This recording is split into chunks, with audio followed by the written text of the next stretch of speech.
Hello everyone, welcome to the stream and welcome to another day in Azeroth. I hope everybody is doing fantastic this Sunday. We are kicking today off in Orgrimmar. We actually have to get to Undercity. We gotta train a level 40 today, which is going to include our plate training. Can finally wear plate, and I have a bunch of plate waiting in the mailbox. And that should make us feel rather beefy with all the extra armor. The stats aren't a lot better than what we currently have. So the stats aren't going to be like a huge increase, but the armor is going to be like double the armor we currently have. Which I feel like is still going to be pretty strong. Towan, Gerald, Nick, Nenya, Dave, Hopkins, Karen, welcome everybody.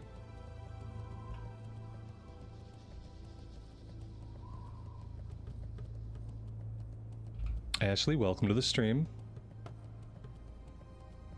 Ooh, good timing with the Zeppelin.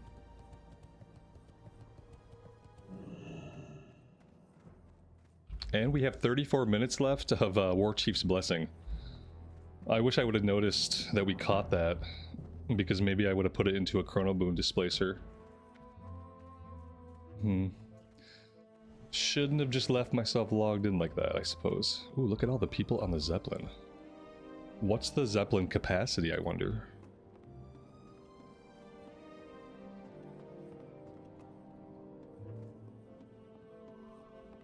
The Zeppelins on the Horde side are more convenient and more functional than the boats on the Alliance side. But the interior of the Zeppelin leaves a lot to be desired. Whereas like on the boats you have that captain's room, it has its own unique music. Well, it's not unique, I think it plays the tavern music. And it's got tables and chairs out on the Zeppelin has nothing. It just has an empty space. You could almost say like maybe it's a cargo space. Well, that's fine, just put some cargo here. And then that explains it. It's just weirdly empty.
Does the Paladin have taunt? Yeah, Pallies get taunt. We don't have it yet. But you get it at some point. What's it called? Hand of Reckoning or something? Wait, no. I don't even know what it's called. To even look for it.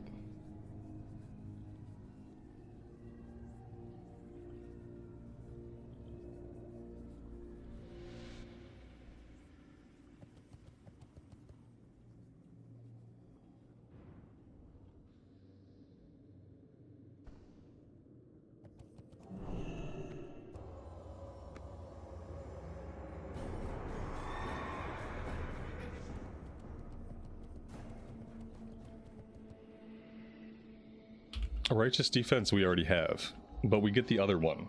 We're supposed to get the actual taunt. Righteous defense does work exactly like a taunt. In fact, it can taunt multiple enemies off of a target. But we should also be getting the other ability at some point. The single target taunt. Probably like level 60. I think that's when we get Avenger Shield. It's like level 58, level 60. All that stuff that we were like waiting for, you know, like, oh, Pallies get this, we get that and that. We don't get any of that stuff until we're like basically out of vanilla content. So even like Crusader Strike is at the very bottom of the ret tree. So not only do you have to be level 50 to get it, you have to have put every single point into the ret tree, which is not going to result in a very good build. You're going to have Crusader Strike and you're gonna have a shitty build. So it's kind of weird. Like, I don't even know if I'm gonna bother with Crusader Strike at 50, because I kind of like the build I have, and for the build I have to work well, like, I have to have these 5 points. I can't leave 10% strength on the table. It's just too much to ask. You know, like, I guess maybe I could, but that's 10% strength. It's a percent, and it's a high percent of strength, and I can't just leave it there. And I don't know if Crusader Strike is worth giving it up. Yes. Ultimately, it's just another button to push. Who needs that? Like my auto attack build. Alright, Blessing of Light, okay. Oh, okay, it's a healing thing. Consecration, rank 2. Seal of Light, 2. Plate Mail. Devotion Aura 5, Hammer of Justice 3, Shadow Resist 2, Seal of Command rank 3. Oh, that's big. Hold your head. Very nice. And now we have to pull all the plate gear out of the mailbox and pop it on.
Alright, with that done, I think we head right back to Dustwallow Marsh.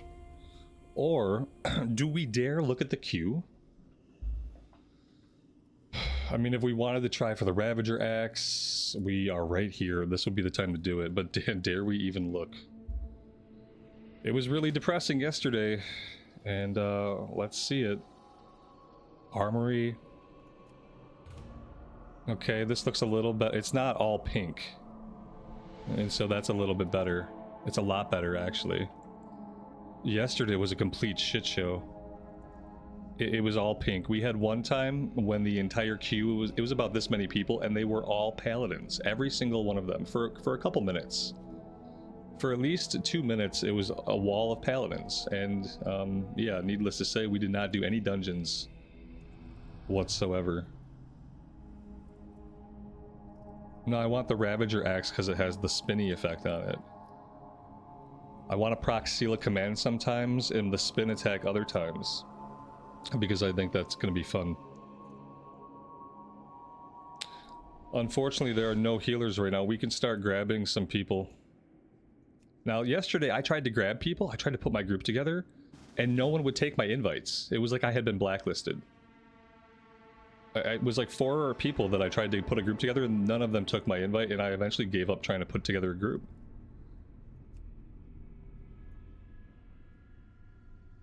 Oh shit. Oh, I don't need him. Yeah, sorry. I have 4. Let's just grab, oh no, I do. I need 1 more DPS, right? Yeah, I do need him. See, this is what I mean. He declined me right away. Why did he decline me? I don't have a rogue. Like, he auto-declined my invite. Like, it was quick and it was rude. I'm gonna hit him again just to annoy him.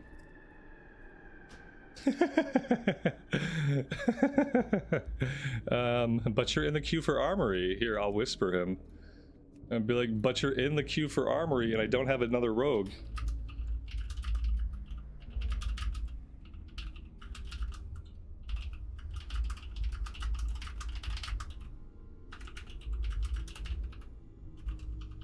Auto decline, bro? Poor K. Why?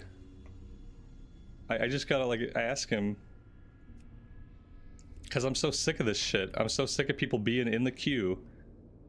And then I invite them, and they either let the invite hang there forever, or they decline me, and they never reply back. They're in the queue. Did he take himself out? Okay, he took himself out. No, well, that's something at least. Jesus. Like, people don't even know they're in the queue. I get tired of it. It's offensive. I definitely want to play this game for the social aspect of it, right? Oh, that's right. I'm supposed to be enjoying the social aspect of it, but instead I'm often confused by people and annoyed by people. And so, like, I don't know if I need the social aspect of it. I don't think the social aspect of it rubs me the right way. I think I just need the automated group finder. And then once I'm in the group with people, I can be like, hey guys, what's up? And I can do my little wavy face. Like, but I don't want to have to deal with people before they're in my group. Like, dealing with people who are not in my group is frustrating. I guess that's the point. It's like, I don't want to have to, like, be spamming these people who are not with me yet. Let's do a roll check. So our group looks like maybe it'll make sense one day. Okay, so we need heals. So let's go old school to the LFG channel. Looking for heals, SM, ARM, good to go. GTG. Remember GTG, good to go? Do people still use that anymore? GTG. Good to go means we just need you. We need you and we got a full group. We're GTG. And I gotta watch for whispers though. You gotta deal with people at work. That's enough. Right, exactly. I completely agree. And like I said, I don't mind like a little party chatter once we're in the group, but damn, like, I don't want to have a whole conversation about your motivations beforehand just to understand what's happening.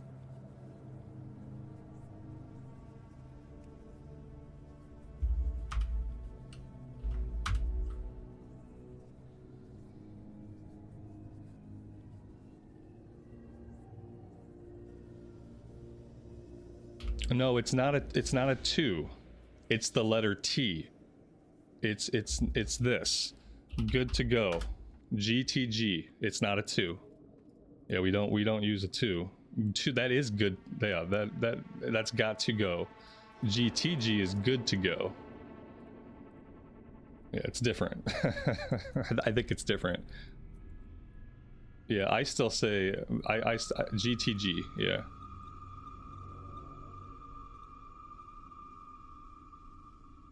Any advice for a new YouTuber?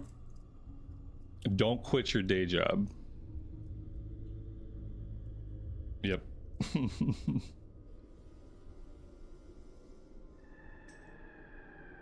And then like lean heavily on whatever skills you've developed like throughout your career. Like think about whatever skills you have that you can leverage that you've picked up like throughout like other jobs you've had. And see if any of them seem like they'll come in useful. But otherwise, make sure you just keep steady employment.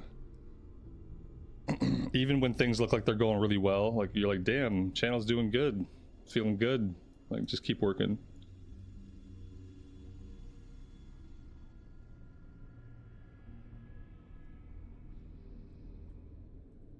That's it.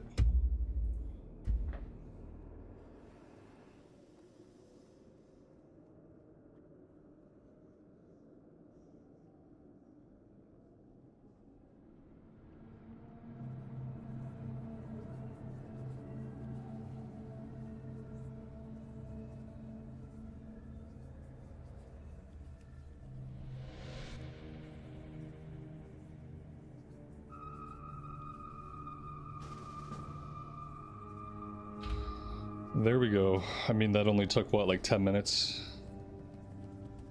If we had the automated group finder as a tank, I'd probably get a group every 3 minutes. So, like, technically we wasted 7 minutes. But at least we socialized. I sent a long whisper to a rogue who never replied back to me, but he did drop himself out of the queue. So at least we got to enjoy the social aspects of the game.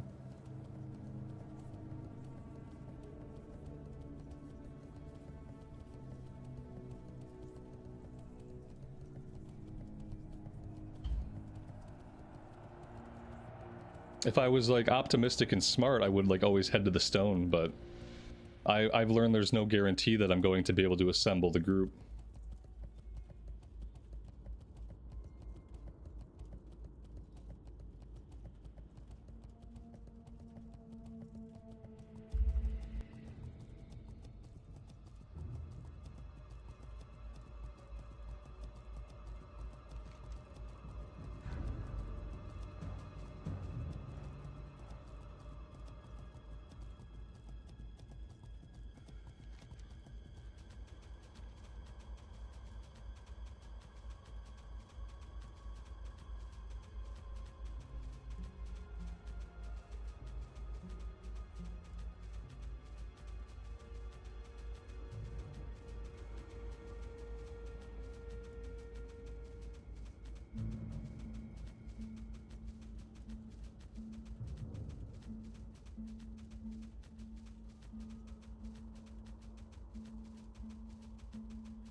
A group? What are the odds? Unfortunately, the odds are random every day. Yesterday, the odds were really, really bad. Today, the odds were in our favor. Yesterday was a wall of Paladins, and only a wall of Paladins. And today, people are playing other classes. It's as if, like, Saturday was, like, everybody leveled their Pally alt day. That's what it felt like. It was like, oh, Saturday, end of the week. Let's go ahead and let's play our Pallies, everybody. And then everybody played their Pallies. And now today is Sunday, you know, the beginning of the calendar week, and everybody's like, okay, back to it, like back to my main character that I'm leveling. Break time is over. That's what it feels like.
So here we go. This will be our first time testing out our new plate gear. Hopefully we should feel, you know, a bit tankier, a bit more impervious to damage. We'll see how that works out.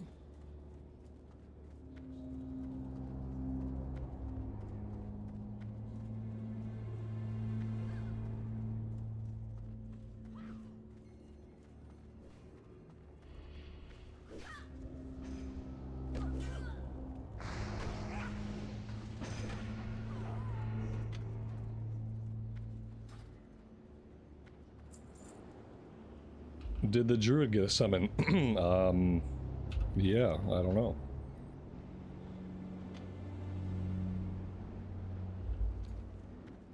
I thought so.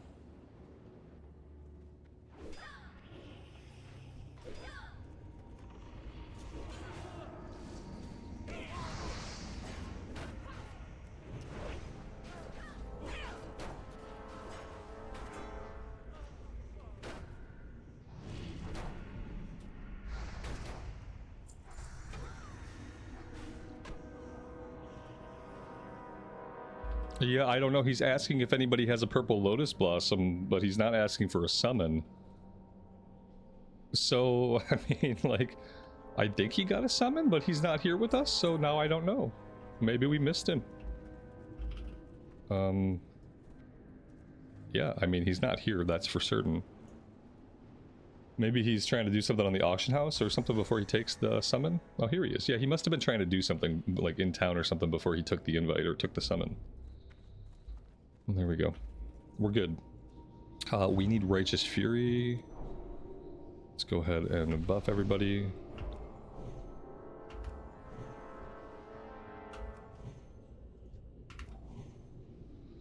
I love that our buffs are so much cheaper now. Like, I don't have to go buffing everybody, which increases the odds I'll keep them buffed by about 80%.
Oh gosh, dang it! I only brought 9 waters.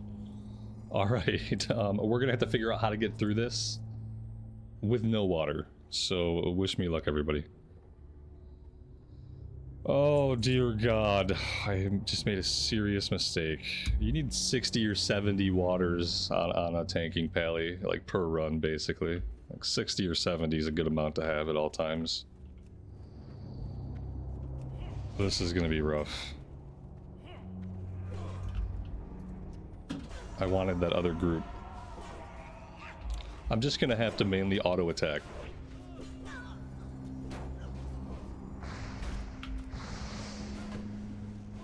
It's gonna be the run of auto attacking.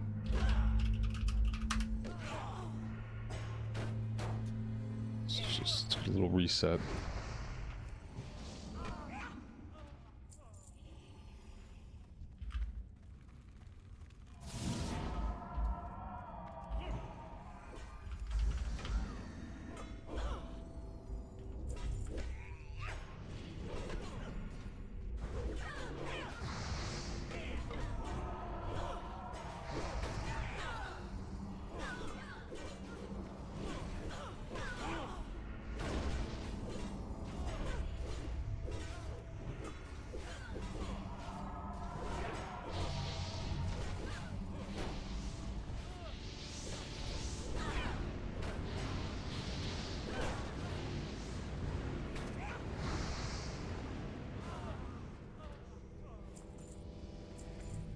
I mean, just tabbing through them all and auto-attacking is working, so we'll just keep doing that. We'll see. We'll do a challenge run. Can I get through the run with 8 waters? We'll see. It's not a very long dungeon.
I really hate it when people do that.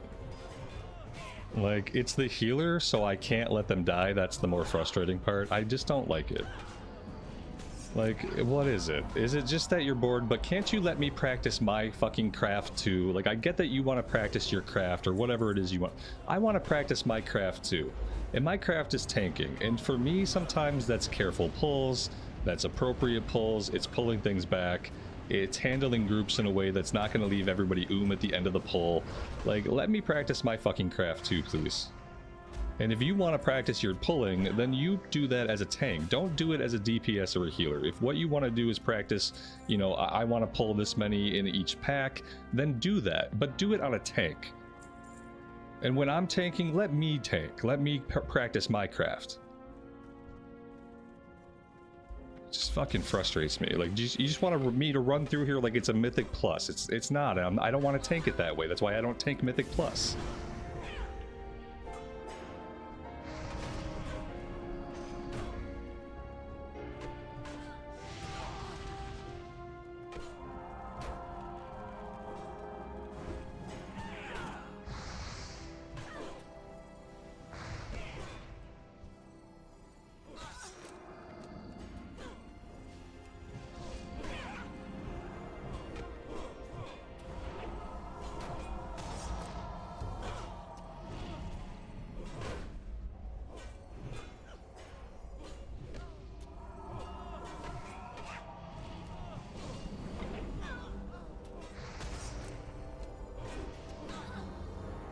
When was the red aggro aura around enemies introduced? I don't know what you mean. Are you talking about around this down here? Whenever they put this UI into the game. I don't know when that was. This UI has been in the game for like 7, 8, 9 years. And it's always been available in Classic since day one of Classic. I don't know if the aggro indicators have always been there. Maybe that came in with edit mode. I don't know. Not a clue.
David, if by hilarious you mean soul-crushing, then yes. In a soul-crushing way, it was quite funny. Because all you could do was laugh at it.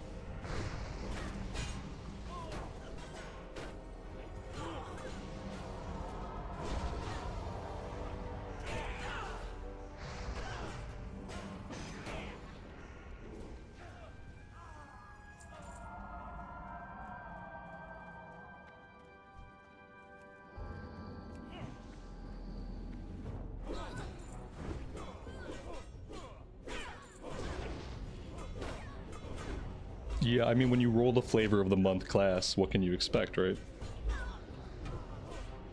any other class, we would have been more rare. I mean, we knew we were getting into a situation where lots of people were going to be playing Paladins. I just never expected the entire queue to be full of Paladins.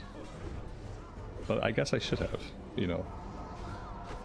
It's okay. Like, we just have to make it to Outland. It'll be fine.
Do they not understand that I need mana to tank stuff? I don't think they give a shit.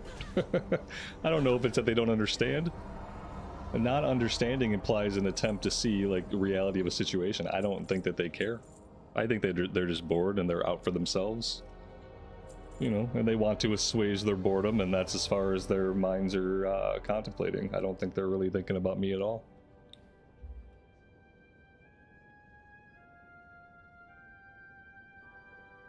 And this kind of thing is why I say I don't care about people's like thoughts of the social aspect of this game. I don't need this kind of socialization. Like, I just need a quick way to get into groups, because a lot of the groups are going to be garbage, and some of the groups are going to be good.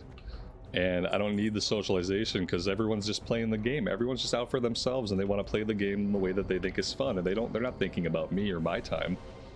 So therefore, there is no valuable social aspect of it for me. Just a bunch of people playing a game, and that's perfectly fine because our goals ultimately align. I just want to get into the groups quickly and get out of them quickly, because some of them are going to be like this one. Sometimes it's going to be frustrating.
Does the scorpion apply poison? Yeah. Oh yeah. That's why he's using it, I think. I think in Season of Discovery, like, for a while, poisons on the scorpion pet was really broken. And so everybody in SOD, if you were a hunter, you needed to have a scorpion pet or something that could lay down poison, because something about it was busted. But then I think after that, people started to think, like, hey, like, scorpion and scorpion poison, like, that's pretty good. Like, maybe I should use it as a hunter in other versions of the game.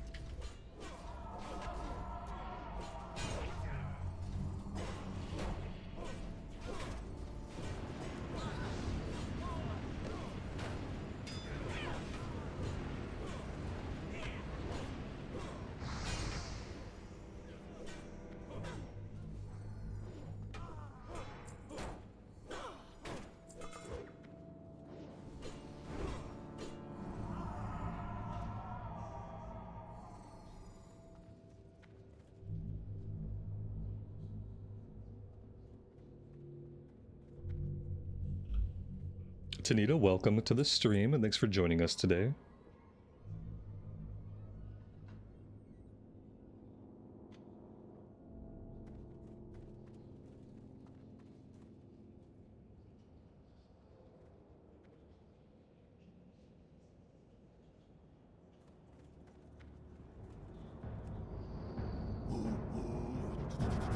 I've been waiting for a real challenge.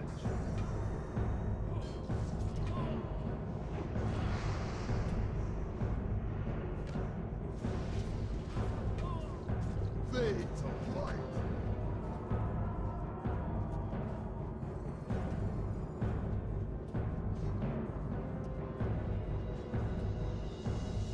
Light, give me strength.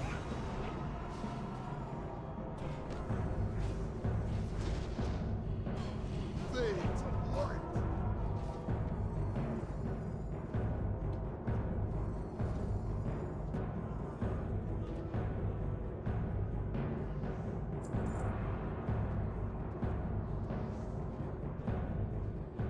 Oh my god, the helm again. No! That's like the third or fourth time we've seen the helmet.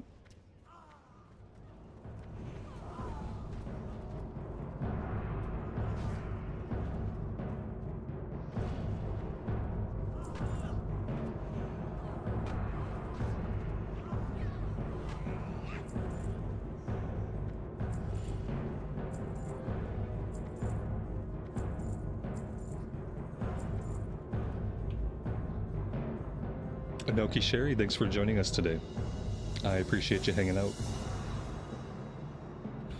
Alright, I think that might have been my one armory run for the day, guys.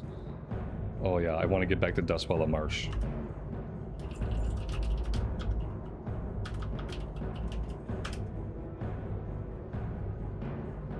I want to get back to some awesome questing.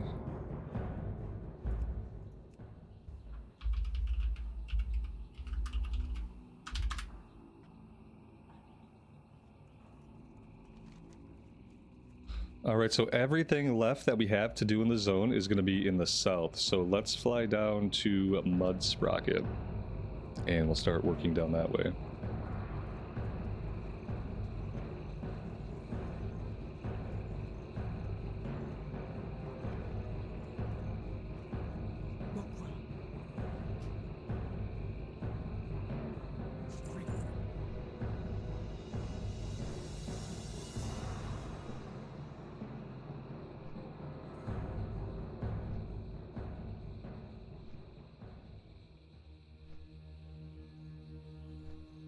Yeah, we have to get to the Badlands. Like, I should pause here and I should go to the Badlands now.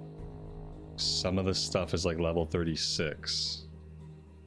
But I don't really want to stop here, but I kind of am worried about like how many more levels I'm going to get here. I might accidentally out-level the Badlands. And I don't know if that's going to negatively impact me or not. It depends on how much XP the quest and Tannerus give.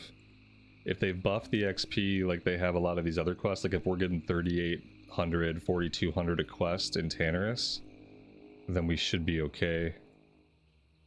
But I'm a little bit worried about it, yeah. Yeah, we could do Uldaman. They might have buffed some of the loot in Uldaman. Yeah, I think like no matter what I do at this point, I'm gonna outlevel some of the stuff in the Badlands. But I can, these level 40 quests are gonna be worth it though. Even if that's like all we do, that's probably gonna be worth it. Over here's level 37. If this area is not farmed out, we can do those. Level 36 power stones. That's from outside of the instance. You know, I think we'll be okay. Even if we hit level 42, the only thing we're going to miss out on is like Martek the Exiled might go gray. That's just a breadcrumb anyway. We don't get a lot of XP from breadcrumbs in the first... Oh yeah, we'll be fine. Oh, we're good. Even if we hit 42, yes, we're going to go to Badlands next. And we can think about going into Ul'dah. This says Ul'dah's 41 to 51. And I believe the last boss is level 47. So I don't think we're ready to tank Ul'dah until like maybe level 43? 44 perhaps?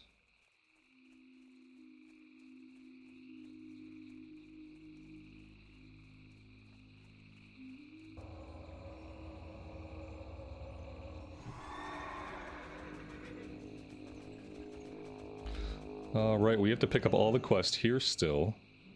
Wanted Goreclaw the Ravenous. Okay, what else? What's up? Glad I could help. Hurry back. Keep it real. Hurry back.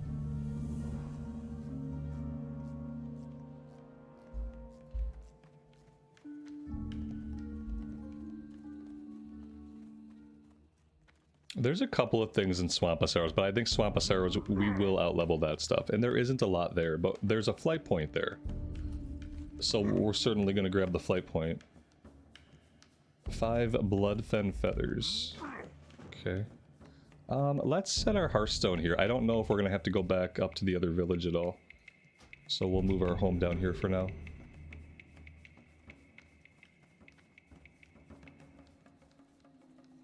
Hey, 8 Wormtail Stalks. keep it real. Okay, while we're here, let's grab some food and water. Welcome, friend. Oops.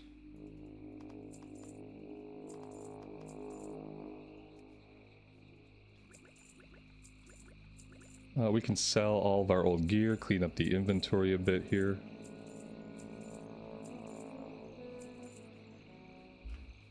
Apparently, I did not equip all of my plate. There we go. Kind of hoping we didn't miss anything else.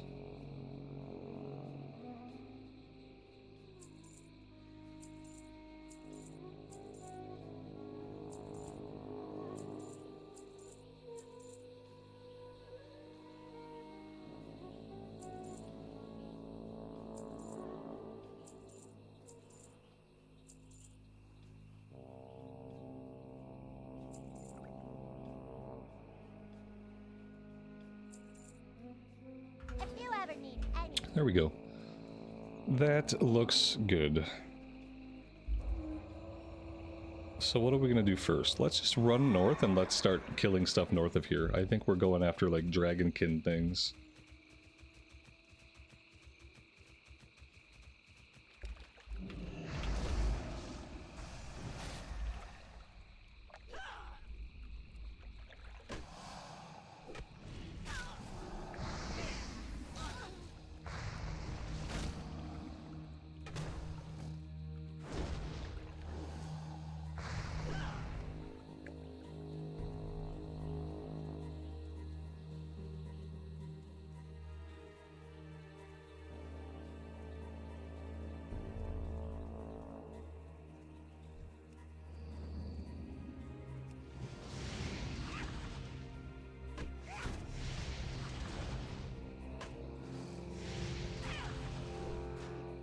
It's the fiery weapon enchant. This weapon was a gift. I'm too broke to get weapons enchanted on my own because, you know, it cost about 12 gold. Between the mats and the tip, the last time I got something enchanted over on the EU at least, it cost me about 12 gold for the fiery weapon enchant, and right now I'm too broke, so... Thankfully, it was gifted. Zelch gave it to us.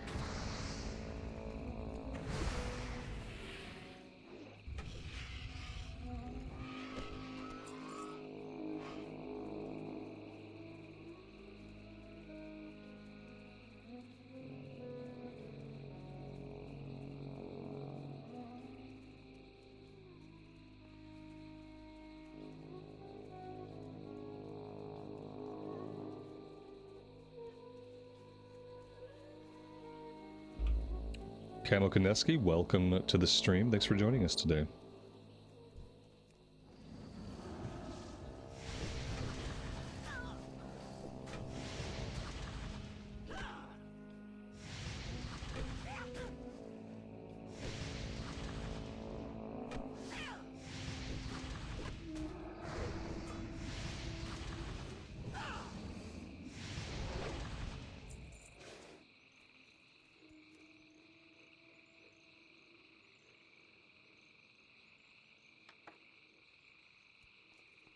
I pronounced your last name correctly. You got a clap to that? Yeah, sometimes I get them right.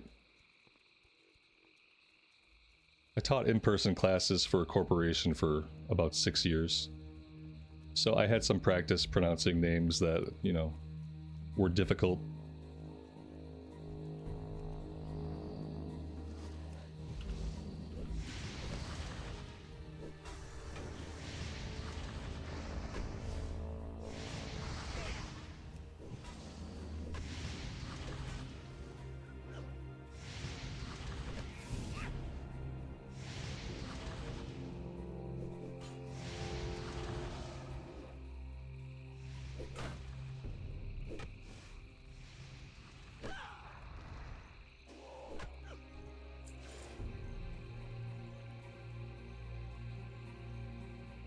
Yeah, and then like Talon, there are some people who I just like come up with a way to say the name, and that's just how I say it. And I know that it's wrong, but I also know that I'm not going to figure it out, and that it's too late now. Yeah, I'm sure for some people I have just imaginary names for them that are not at all the pronunciation of their name. You just have to live with it, you know. You take what you can get. Thank you for the super chat. That's very generous of you. Thanks so much.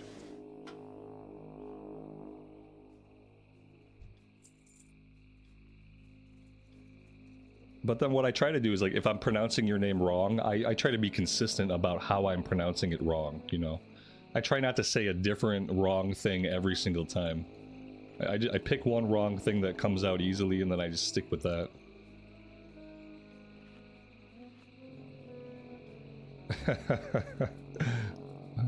Your friends gave up and they just call you T now. Well, see, then I'm not the only person with this issue, and that makes me feel slightly better.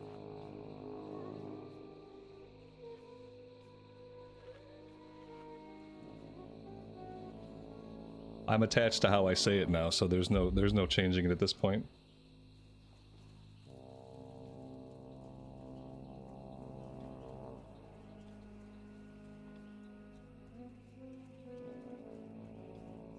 I feel like there's a cave here or somewhere that I should be able to go into, like a burrow-esque area. Or maybe I'm just overlooking it. Maybe I'm not in the area that I think I am. Ooh, a chest. It's definitely gonna have a blue in it. Oh god, so rude. Do I have a gathering profession? Oh, I have a gathering profession. It's just really dated. Eventually, when we get the character capped, we're gonna have to go back and level up our mining and our jewel crafting. I decided to focus on just leveling the character up, because focusing on professions was gonna take a lot of time. And I'm not trying to get into the Dark Portal, like, necessarily right away. I think I will be able to, but I just wanted to focus on getting the character levels. Seemed to be the most responsible thing to do with our time.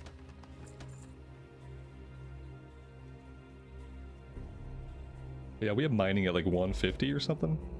111. Yeah, we got 94 jewel crafting. So we got it started, you know. We just kind of put a pause on all that stuff for now. I wonder if there's another area I can get these guys. Yeah, it looks like if I go a little bit more to the west, there's more of them.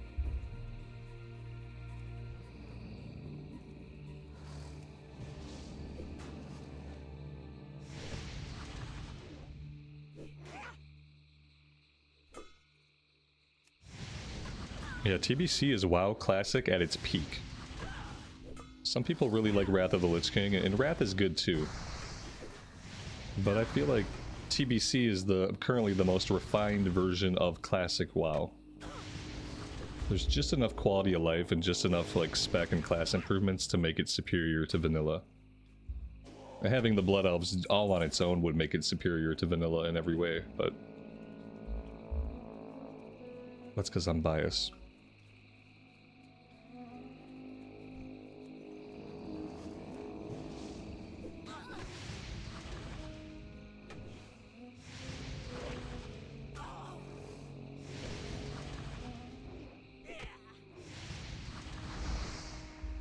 Wrath was my raiding heyday.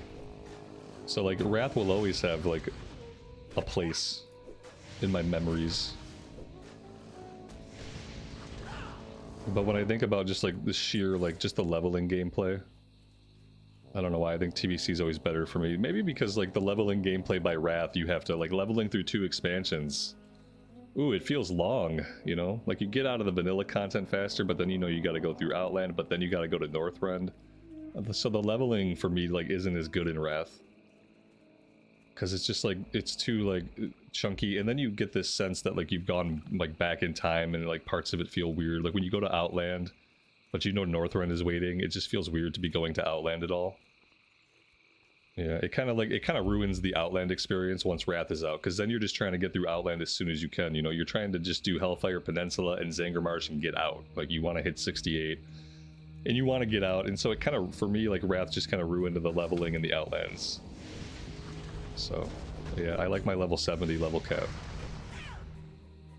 But yeah, the dungeons, so the dungeons in Wrath and the badge system and all that stuff, like, for that kind of content, it was superior, I think.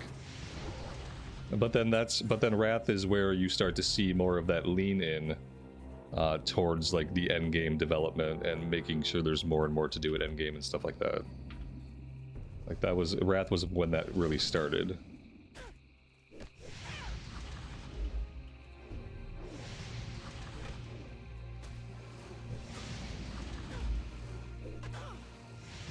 I have yet to experience a classic launch where I've been able to get into raiding and actually enjoy it enough to keep doing it.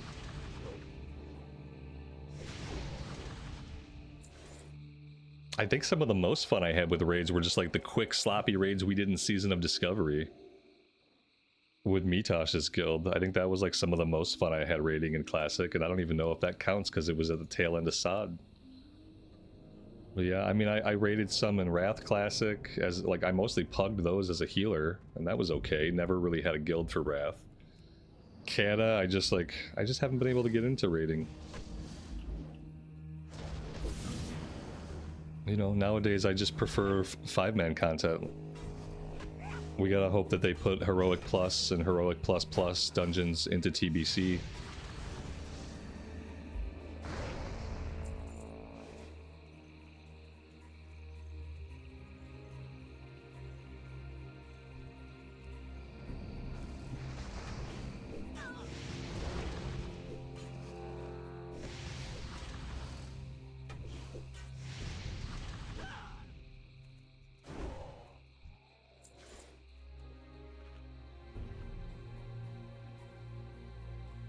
What I would really like to see, I'd like to see more 10-man content, and then I want to be able to queue up for it. I want to see like 10-man content, like that'd be really cool for like Classic Plus, like some 10-man, they don't have to be raids, they can maybe be more like mega dungeons. I don't really know what the difference is, if it's just like mechanics or number of bosses, length of time it takes maybe, but I'd like some queuable 10-mans. I think that could be some good fun. We don't have to call them raids.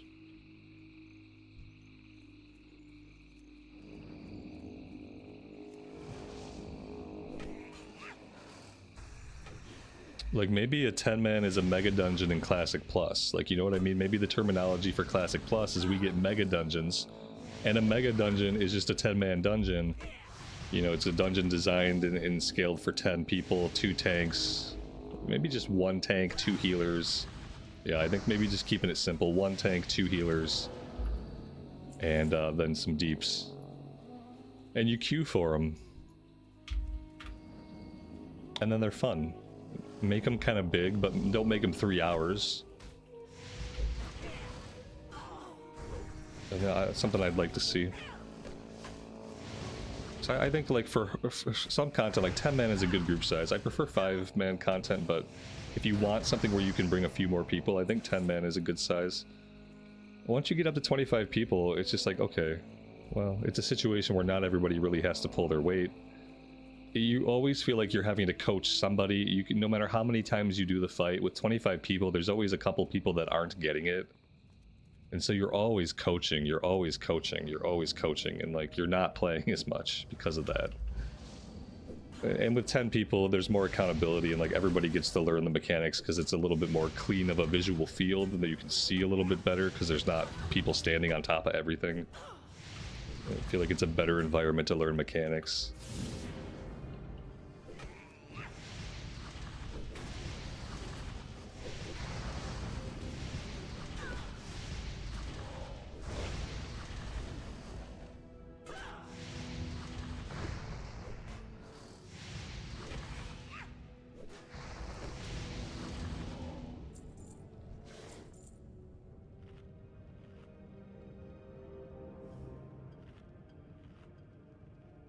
See, my biggest problem with raids is always like, it's the scheduling and stuff. You know, the raid has to start at a certain time, it has to end at a certain time, it's going to take that much time no matter what.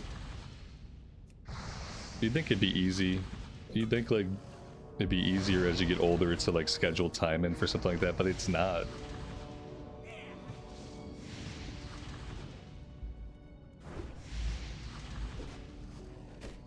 Whereas if it's a 10-man thing and it's something you can jump into a queue for, then you can have some nice like beefy content, some longer content with some more mechanics, a bigger group size, but you can queue for it. Like you don't have to get onto a schedule. You don't necessarily have to apply to a guild. Like you can do some content that's a bit bigger in form without having to do all that other stuff that's just going to take up a lot more time.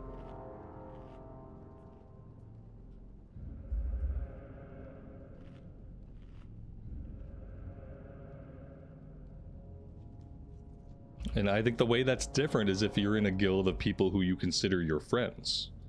Like, then it's gonna be easier to schedule that time because you're not just raiding in WoW. Like, you're spending time with your friends raiding in WoW. And that has an entirely different quality to it than just someone who's in a guild to raid. You know, they're just gonna get on to raid, that they don't really socialize. Like, it's a different thing. So I think like raiding has its place when a guild is a group of friends. Whether or not you are friends in real life doesn't matter, just that you consider yourselves friends and you enjoy each other's company. In that kind of situation, that, you know, that's where I think raiding has a place. But just if you're just trying to play the game and make some progress and get some gear, and like you don't have time for a guild, or maybe you just don't have the personality to really want to bother with a guild, like, then, you know, having LFG options of a different variety could be good.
Maybe I can start working my way out of here. We need 2 more Ash Tails and 2 more Scalebanes. As if I know which way leads out.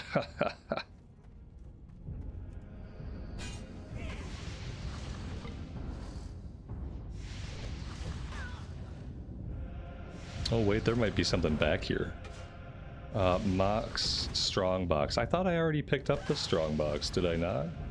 Oh no, I'm picking up, there's 3 items. Okay, we have to work our way to the very back here.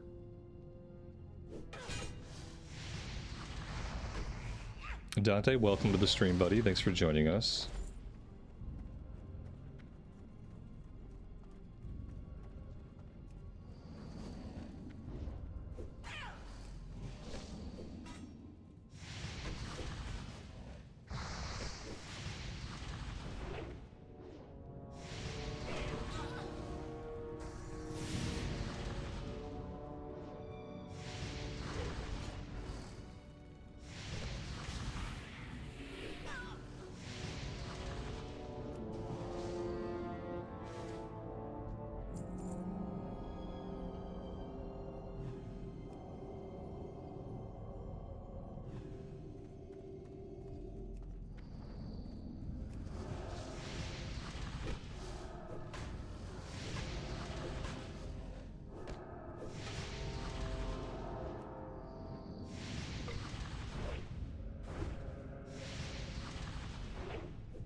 Well, these guys don't have any drops we need. The guys in here were just killing for a kill quest. The Searing Tongues and Searing Hearts, I think, come from the Whelps. In a different spot. I see these guys are just for the kill quest. And the kill quest we are done with. So let's take a look. Oh, hi there. Yeah, now we'll be going after the Searing Hearts, Searing Tongues, and also looking for the Wormtail plants that are going to be scattered around the place. We'll probably turn off our ground clutter so that we can actually see those plants if we're having problems seeing them. Carrie, welcome to the stream, and thanks for joining us today.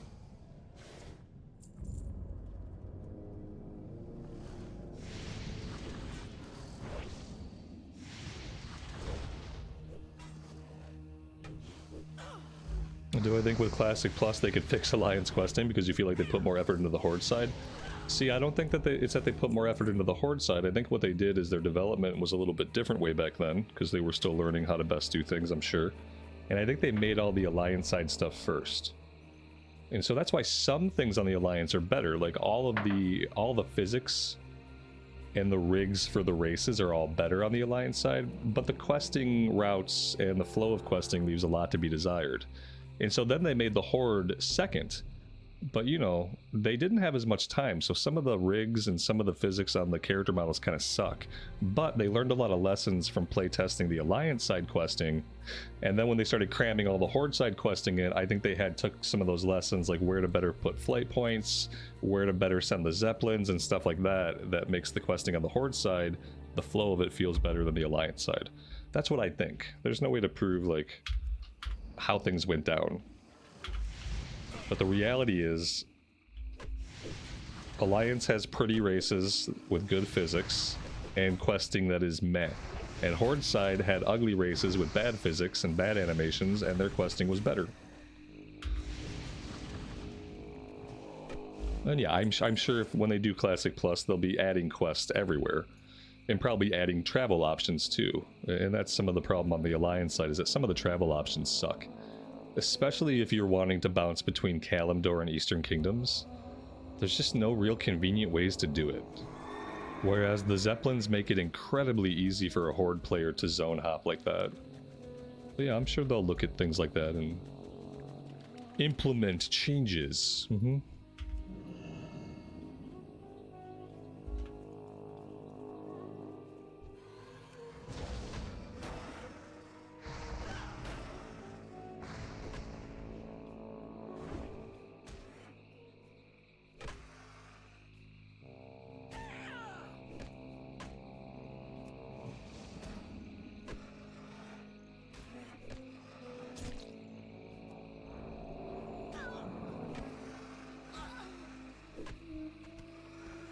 Yeah, the Night Elf questing is a good example of how bad it can get.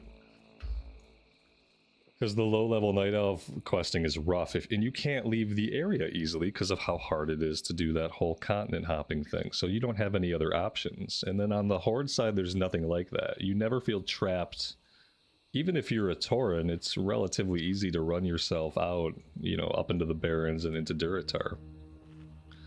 But as a Night Elf on the Alliance side, you're stuck in probably the worst questing zones in early game. They're very pretty, and the music is beautiful, and the storylines are good. But the flow of questing and the challenge and difficulty of some of the questing is bad. It's really rough. Probably feels a little bit better by TBC, but not much.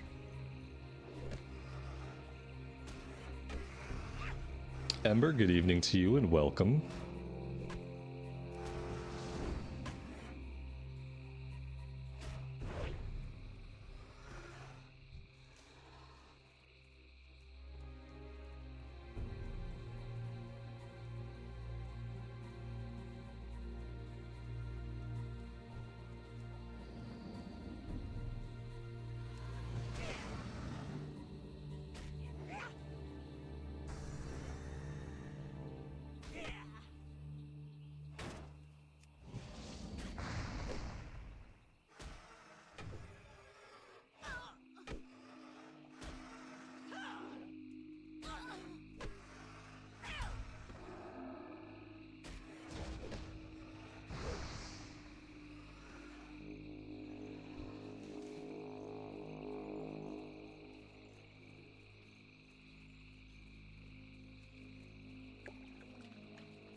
Night Elves are depressing compared to Blood Elves. Oh, those poor Night Elves.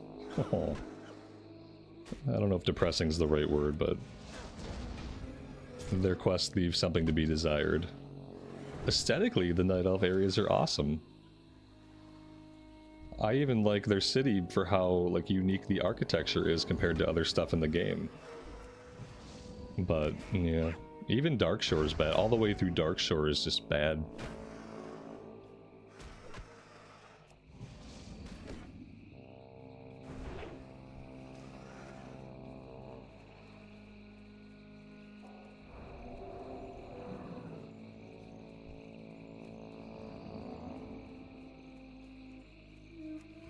I get sick of running north and south and north and south and north and south in Darkshore. I think it's too narrow of a zone, and it doesn't allow for any like a lot of gameplay from east to west. And I just constantly feel like I'm just running back and forth and back, and it takes so long to get anywhere. And there's nothing to do in between those places. It's not a great feeling. I try to avoid it as much as I can.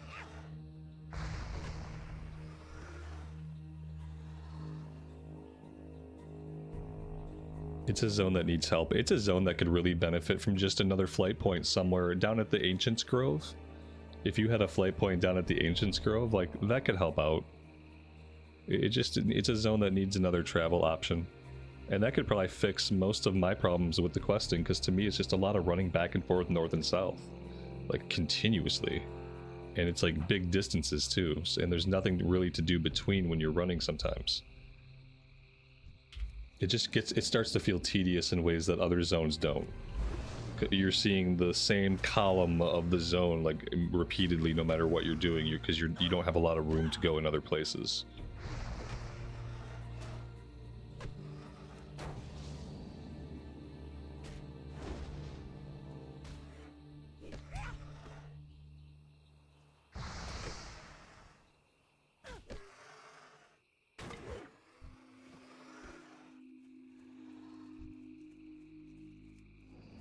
And you know, if the WoW Classic Plus devs, if they play the game and they've played the game, then it'll be easy for them to have felt things like that, and then they will implement changes in Classic Plus that people will appreciate. Now, if they've never played the game or they just haven't played it a lot, they're probably not going to do things like how we'd expect. Because if they haven't felt the pain points, it's going to be harder for them to fix them with elegant solutions. So you might see a lot of brute force solutions, to problems that maybe they haven't experienced themselves. I don't know. We'll have to see. I do feel like, you know, making a successful Classic Plus requires people on the team who have played hundreds and hundreds and hundreds of hours of Classic. And if you haven't, like, I just don't know how you work on Classic Plus if you haven't played hundreds of hours of Classic. Not if you're actually developing content for it.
You think I'll be ready for the portal opening?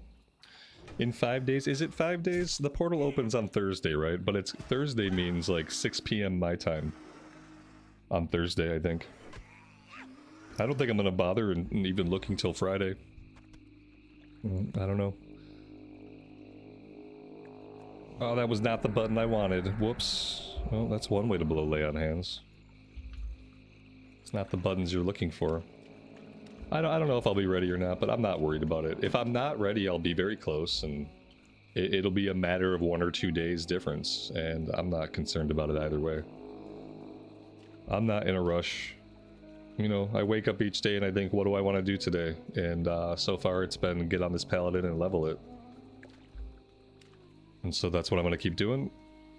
Keep having a good time, and we'll get to Outland. Guess what? Outland's not going anywhere. It will be there when we're ready.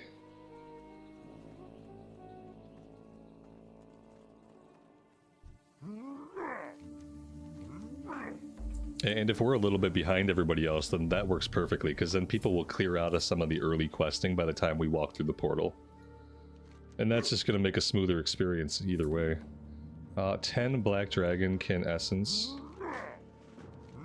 Retrieve the Stonemaul banner and bring it to Brog. Okay. Ember, you miss being Horde. Aw.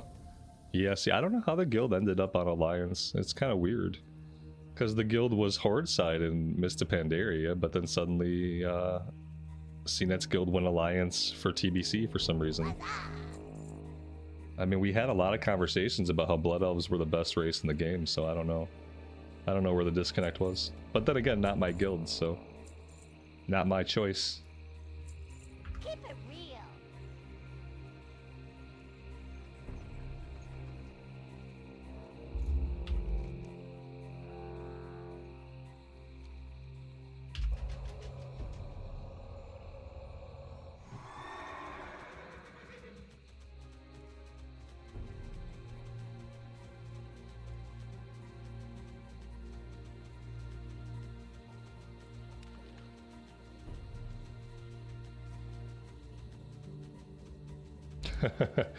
I figured it was something like that.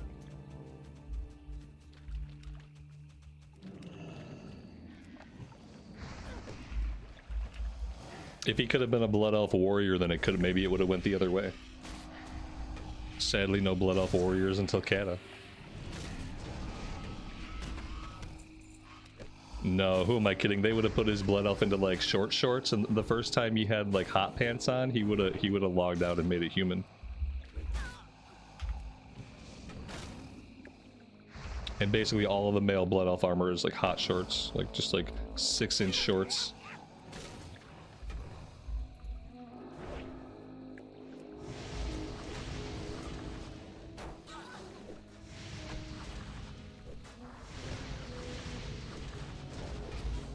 You would think the developers would come to streamers like me for advice on how to make the game better.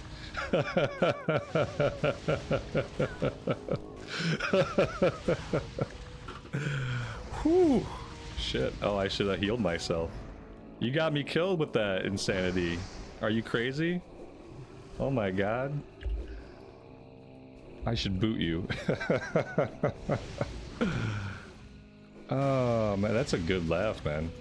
Holy crap. What makes you think that a bunch of 28 to 36-year-old people who are massively in debt for the college educations that they purchased, and so since they sunk a lot of resources and time into those educations, they have to be able to believe and tell themselves that the ideas they come up with in their chosen field are going to be better than the ideas of an uneducated, middle-aged, poor person who plays games on the internet as his job. They have to believe that the education they are indebted for, that they spent, 2, 4, 6 years attaining, makes their ideas better.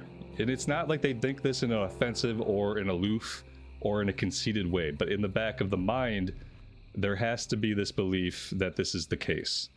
Because if it's not the case, if I could come up with better ideas for Classic Plus, this invalidates all of the time and all of the money that they have spent on their educations in corporate game development. It completely invalidates it, and that can't be allowed to be the case. Because then on the other hand, they have to be able to justify the salaries that they get paid by these massive companies. And so if a schmuck like me can come along with ideas that are better, how do they justify paying a lead developer $250,000, $300,000 a year? If somebody like me can simply come along, sit in a room for a while and come up with better ideas, they can't allow themselves to believe that. And so they can't go out and take all these ideas from people like me, because that would be invalidating of the experience and the educations that they have attained for their corporate gamer job. Does that make sense? That's why. It's to maintain the illusion of the game. We have to maintain the illusion of this social game that we play. And the social game that we play says that if you have invested in your education, the output of your work must be superior to somebody who has not done that, regardless of what the field is, regardless of if the field is art. And games are art. But it's so corporatized that, we just have to keep telling ourselves this tale. And especially if you are that person that's completely indebted to your education and trying to justify your enormous salary, shitting out content that people really aren't into. But you can't let yourself believe that someone could come along and do it better without the experiences and education that you have.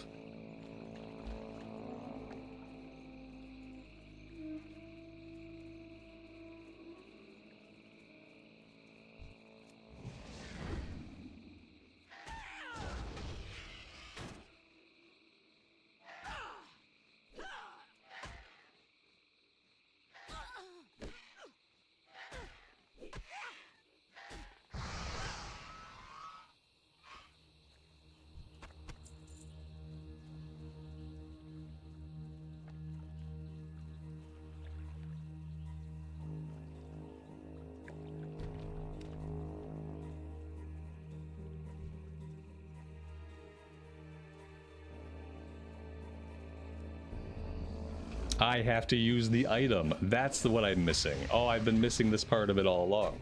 I have to place this item. I think we place it on their corpse. Yes, we have to kill them and then we clicky. This guy better not clicky my clicky. Don't clicky my clicky. And you can take other people's mobs if they haven't done it yet. So like you could someone could kill a mob, you could walk up and use your totem before they get to. Which would be incredibly rude unless there's nobody around the body.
I am out of coffee, chat. It's not a good situation.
These guys all come with Flame Shield by default. Inflicts 31 fire damage to nearby enemies every 3 seconds. It's not even like an on-attack thing, it just does it if you're nearby. It's brutal.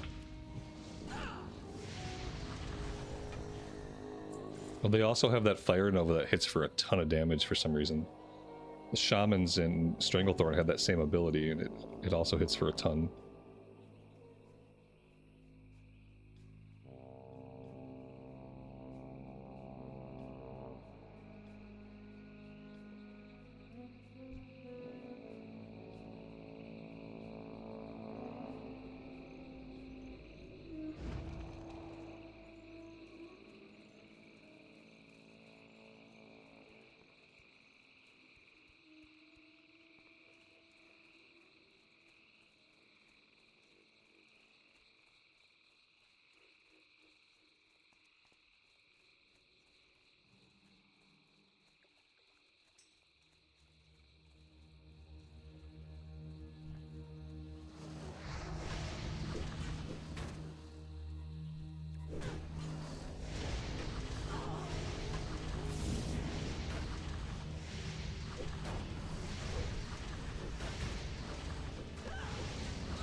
The drop rate on these searing tongues and searing hearts is pretty low, it seems.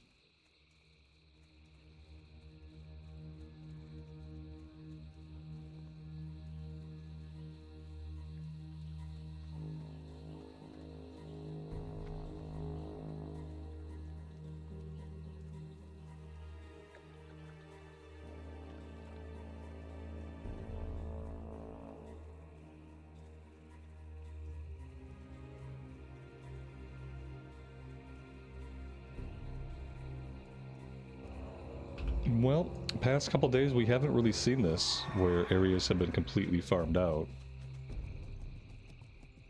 And here we are today. Maybe some of these guys don't need their bodies. Oh, very nice. I think some people are doing what I did, like they're doing the kill quest and then you get this one after that, so... I can go ahead and use some of these bodies. Since no one else is going to.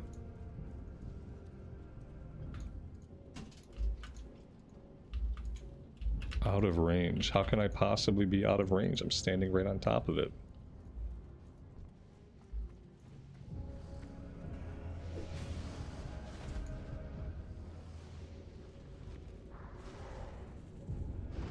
There we go.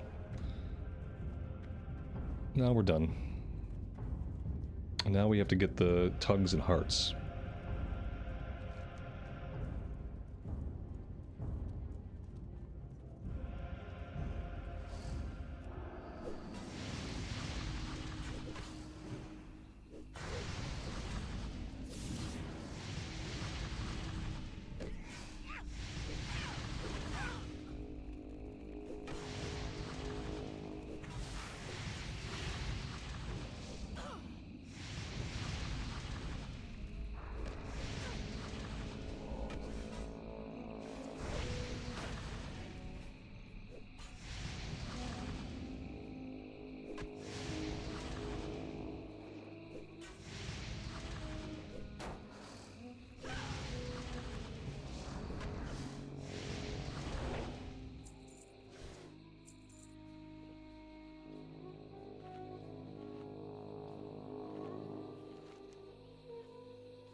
Alright, before we do anything else, I have to refill my coffee.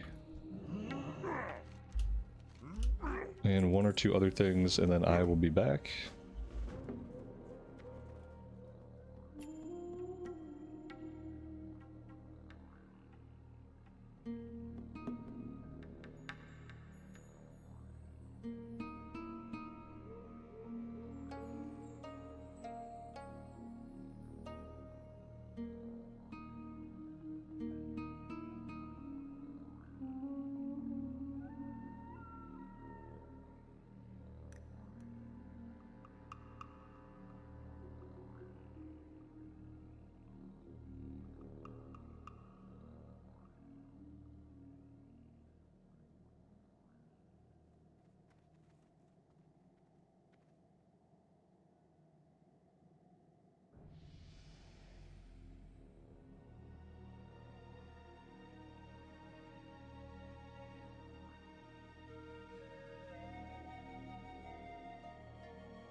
Alright, we're back. Thank you guys for hanging out. Let's head down this way so we can start picking up the wormtail off the ground.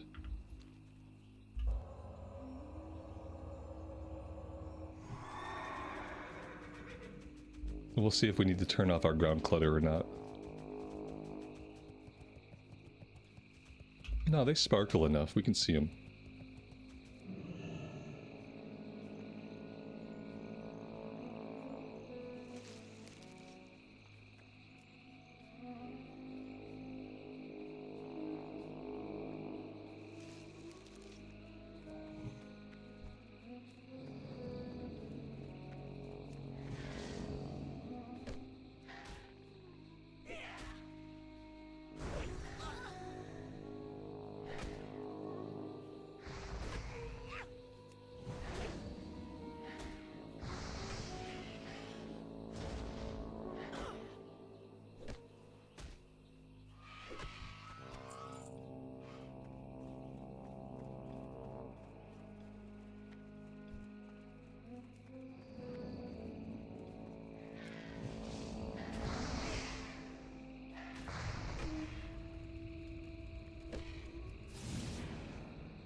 Elaine Castaneda, thank you so much for the $10 super chat. That is very kind of you. Thank you for being here and hanging out with us today.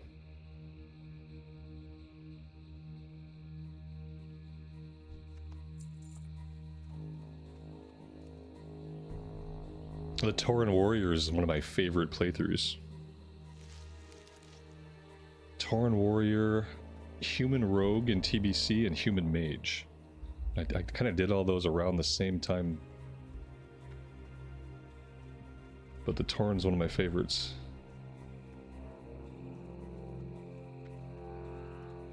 And he's one of the longest lived. He got played in TBC, he got played in Wrath, and he got played in Kata.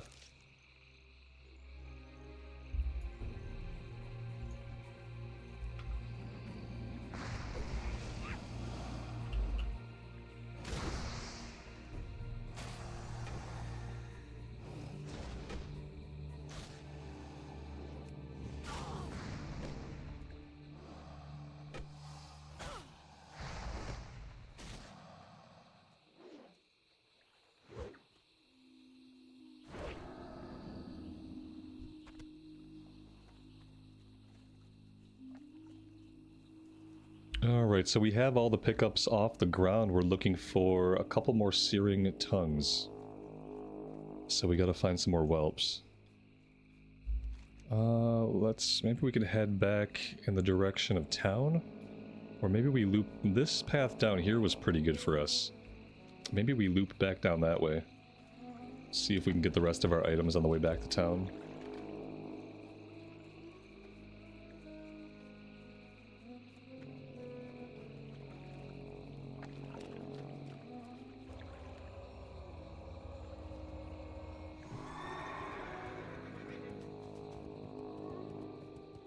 Yeah, here we go.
Okay, there we go. We do have this one up here. Let's go turn these in, and then we'll see if there's any follow-ups. But we might be approaching the end of the zone. Oh, you know what? Some of these turn in back in Brackenwall Village. Okay. And then we have the escort up here that we weren't able to do. Alright. Let's turn everything in. Take all the follow-ups, if there are any, and see where we stand.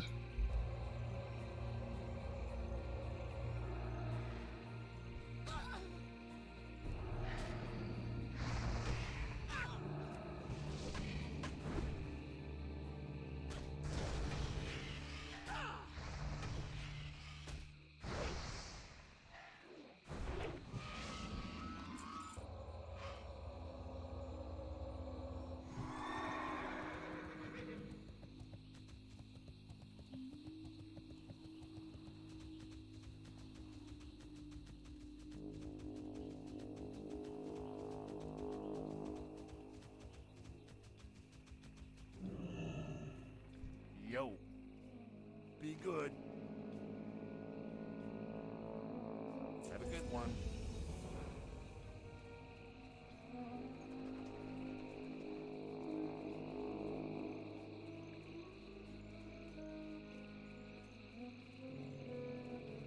What's up? Keep it real. We're getting like over 4,000 XP per quest turn in. I really hope the same thing is the case when we go to Tannerus and Feralus and like when we do all that stuff. Because it feels like they've doubled the average amount of XP from quests. In this level range at least. And then we have to keep in mind, you know, we have stuff to do back in Stranglethorn. We have quite a bit to do. There's a lot of quests in Stranglethorn that I don't have in the log. The Zalzane stuff, amongst other things. We have Badlands. We have a lot of quests in a range of levels where typically you've been running out of stuff to do. And all it really took was one zone being more fleshed out and just more XP per quest. And it's taken like one of the grindiest segments of leveling and it's made it actually feel pretty decent.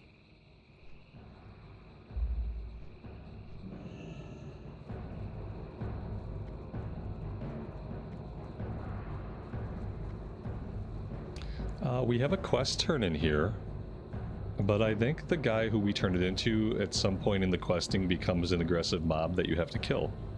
So he's not in right now, and I wonder how that's going to play out. I wonder how quickly he's going to come back. So we kind of need to turn a quest in. At 55 plus, you were getting 9,000 per turn, and oh geez. Those are almost like Hellfire Peninsula quest XP levels. That's awesome.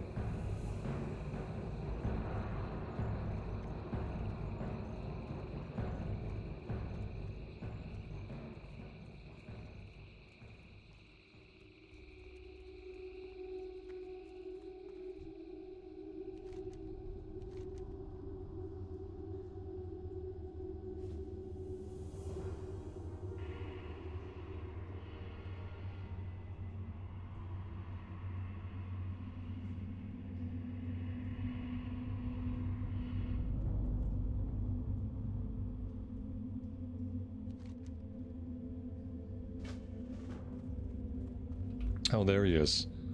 Okay, so we have two quests. I have to turn in the one that doesn't make him aggressive first. So, Overlord Mockrock's Concerns has to be turned in first. Okay. Alright. Is that good? Oh, I thought we were gonna have to kill him. Oh, apparently not. I mean, I feel like we kill this guy at some point. Maybe we kill him next. Do I prefer leveling as Ret or Prot? You know, right now we just have a sword. We're sword and boarding because it's the best we can do right now. But I really like having the shield on when we have a really good one-hander like we do right now. It feels pretty good. Now, if you had like a mediocre one-hander, then it wouldn't feel as good, obviously. But you're not really, you know, we're going down the ret tree. But it's just that this weapon is better than anything else I could put on right now. My two-hander's pretty old. No longer really useful to us. Alright, so... it looks like we're going back south. We have to destroy 5 of Onyxia's eggs, and then we have the other stuff to do north of Mud Sprocket.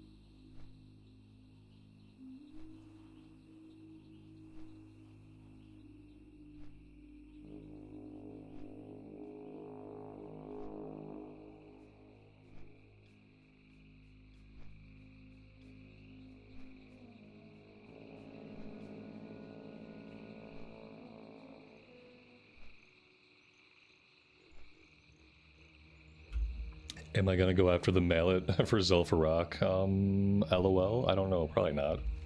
It depends. What level is the questing out there? 40 to 50? I mean, maybe. Whenever we have quests to do over here, we'll look at it. We have a whole Horde village over here that we can check out. I remember there being like some good quests. If we can do the Jinta Allure stuff solo, like this stuff's not elite anymore, then I'd love to go out there and get all that XP. That's gonna be a ton of XP. But we'll see, it depends on how it works out. Because we have lots of options now about like where we level and what we do. And when I'm thinking ahead, it doesn't feel like we're going to run out of quests anytime soon. Like we should have more than enough to smoothly get us to level 58. No problem at all. And we're not even going to need all the zones that we're going to have access to.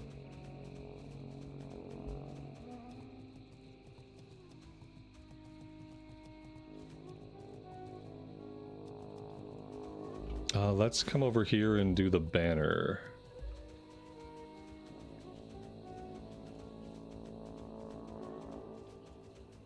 What is the banner about?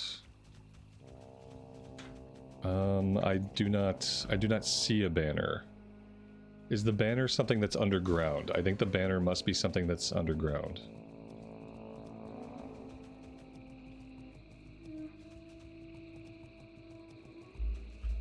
Oh Jesus, I've made a terrible mistake.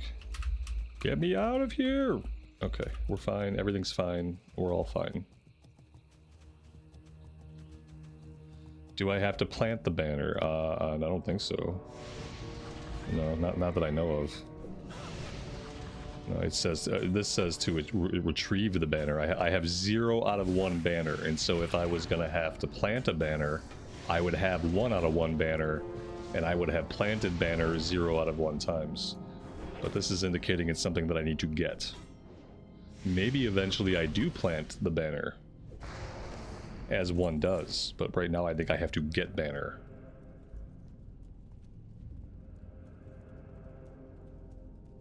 Thankfully somebody cleared the way for us.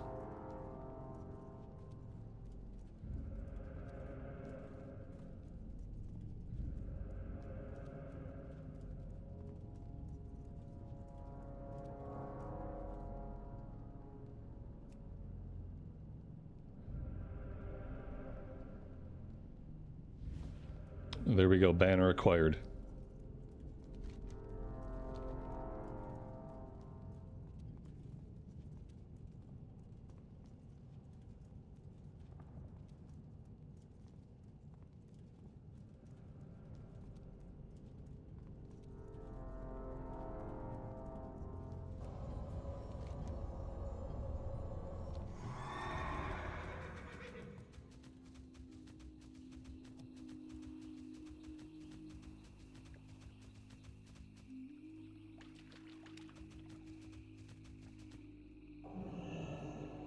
Okay, so this we have to use the energizing totem, and then we have to kill them, I think.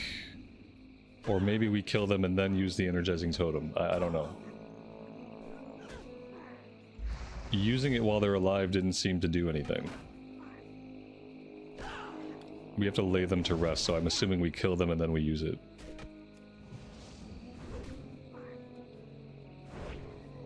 No. Okay. I don't know. I clicked it during the fight, and that worked. So maybe I'll just keep doing that, since we know that'll get it.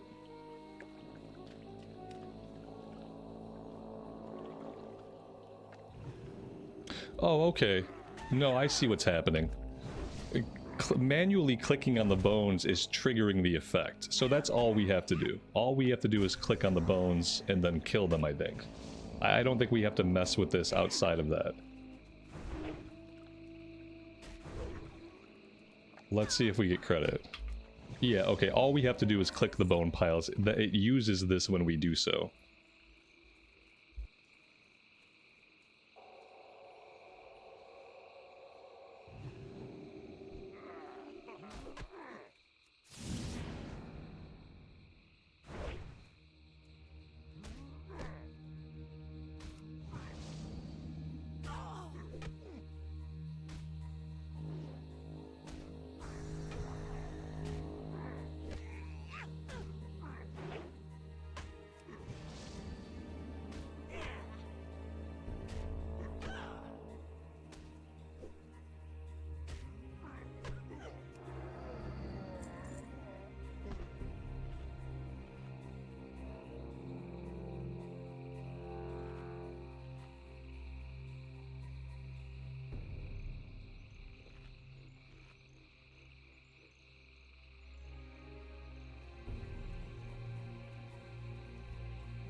now we're going after the Egg of Onyxia, and we have to challenge a guy by dropping a banner.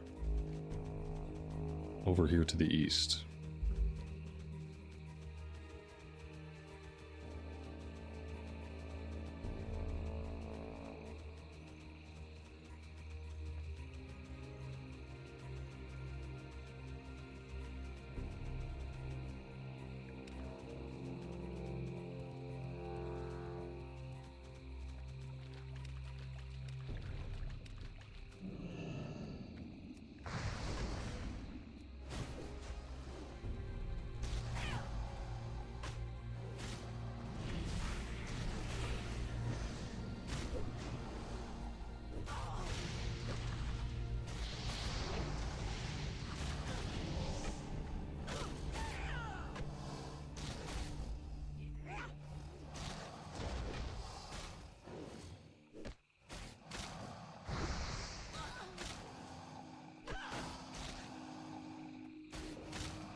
At some point we picked up a blue dagger.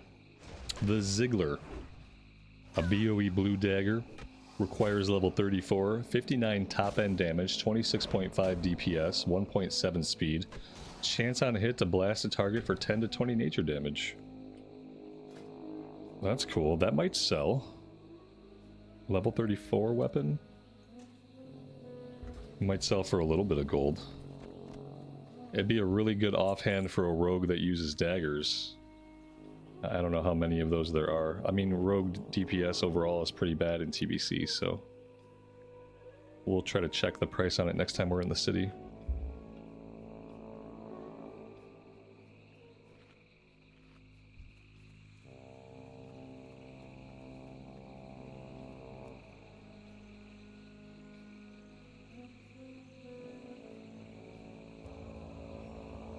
Oh, we're destroying 5 eggs. I don't know why I thought I was going after 1 egg. We have to destroy 5.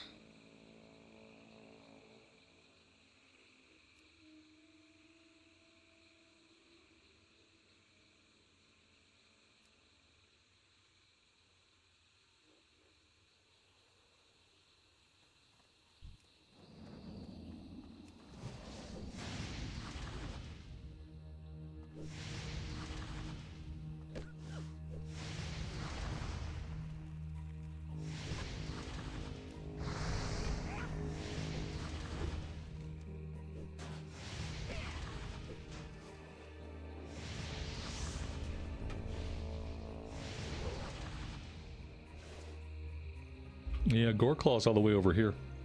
Out to the west. Probably get him last.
Well, I don't think anybody at Blizzard hates Classic. I think that's your perception and your feelings projected onto them. Why don't they invest as much into Classic as they do retail? That's a different question that has nothing to do with love or hate. And the reason they invest more into retail is because retail is where they make all of their money. It's just economics.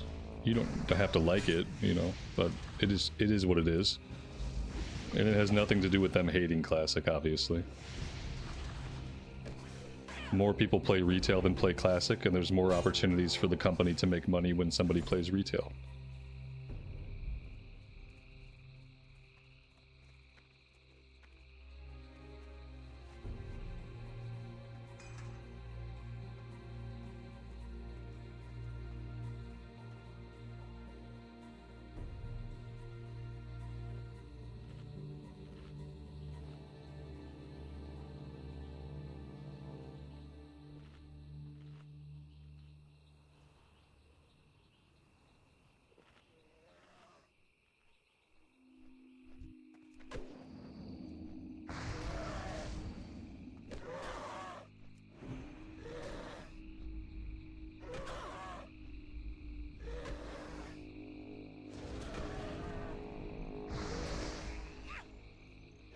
Yeah, exactly. Maybe you just hate Blizzard. Yeah, exactly. That's my point.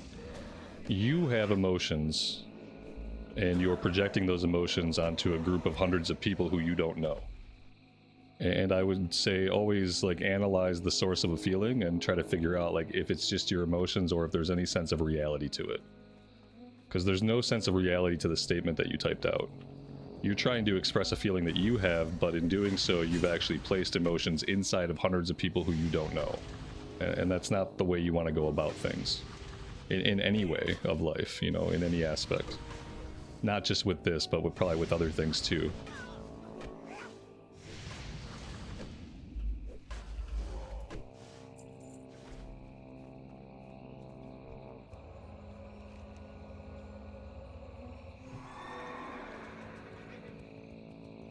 What's my favorite Outland zone? Oh, they're all really good.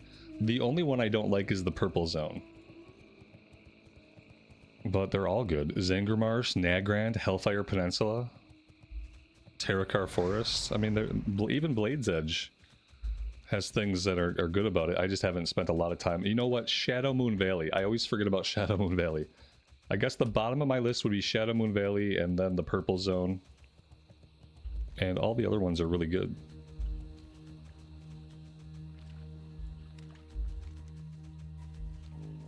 Do I remember that you think you want Classic but you don't? What I remember, the reality of how things worked out is much more important than a fixed moment in time. What I know is that people wanted Classic for a long time, and then Blizzard finally gave us Classic. Well, and then what happens? And then no one's happy still. You know, we get Classic, but then we want more. Well, now we want TBC. Now we want Wrath. Now we, oh, well, Kata, you went too far. Well, now we want Classic Plus, and now we need it now. What I know is the reality is that for a long time we didn't have any kind of official Classic or any kind of official Classic to play whatsoever. All we had was BFA. And I remember that being very, very bad as a WoW player. And now we have all kinds of different Classic to play and nobody's happy still. That's what I know. And nobody can be happy because most people are living in the tomorrow. Like already in your head, the majority of people are living in tomorrow. And for most people who are not self-aware, it's like if they're not guaranteed happiness in the future, they can't be happy right now. If they can't be guaranteed to get everything they want in the future, then they can't be happy with what they have right now because they're constantly living in their head in a place and time that doesn't exist. And that's what happens. That's what happened with Classic. You know, we were happy for what? Like launch day? And then like, oh, everyone always wants more. Instead of just living with what you have right now, which is actually the only place you can live in reality. Something to think about.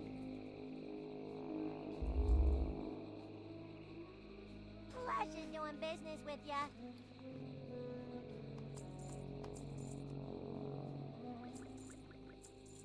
Have a good one. I would say every single human being in today's society could probably do with spending a little less time hoping for what's to come and a little bit more time trying to really appreciate and be immersed with the things that are happening right now.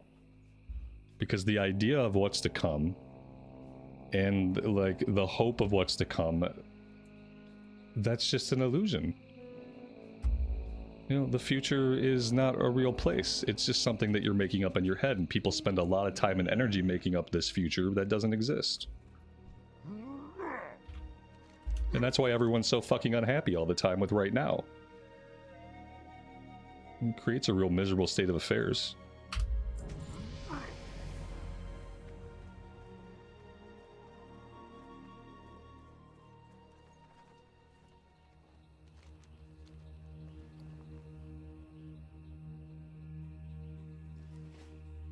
Okay, so it looks like the last thing we have left to do here, besides going up here and maybe killing this guy, is Goreclaw the Ravenous. Let's go get Goreclaw, and then we'll head back up to Brackenwall, and I think we'll be done here once we wrap things up in Brackenwall Village.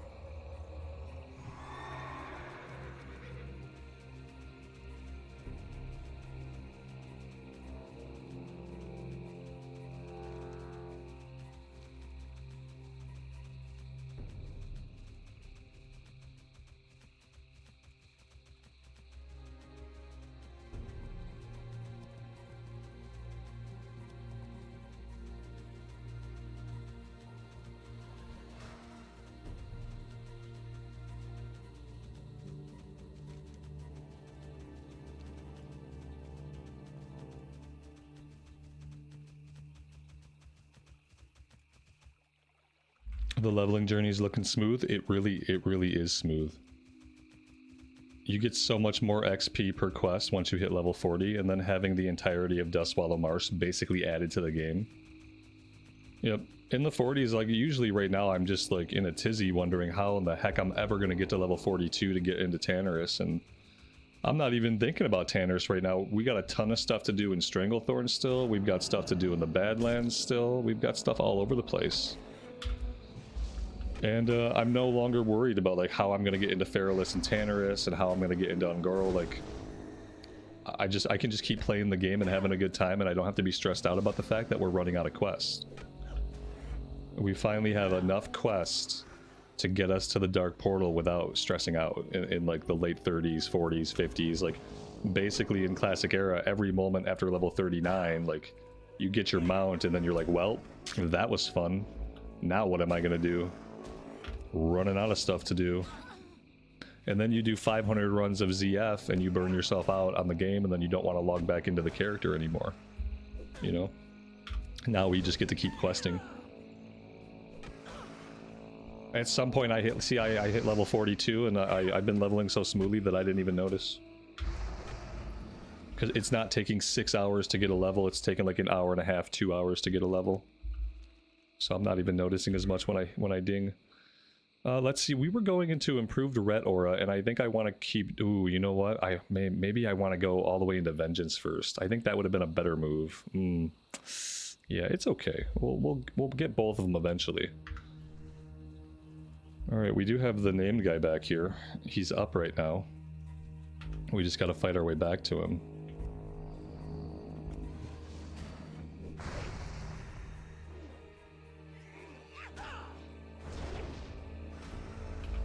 Is the 60 Paladin mount still a class quest? If you're talking about the epic mount, yeah, I think it's still behind the train. They're not going to let you just train your epic mount. You're still going to have to either pay for it or go through the quest line. I don't know if they've made any changes to the quest line because I've never done it personally. But you're definitely not just going to train epic riding at level 60.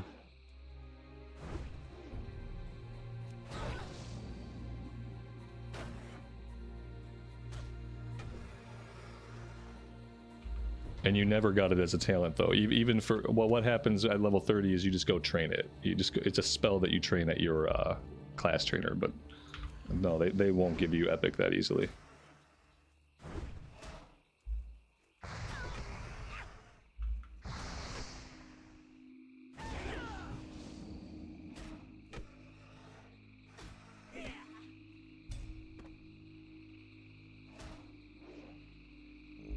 I wonder if a hunter can tame this guy. This would be a cool raptor pet coloring to have on a hunter.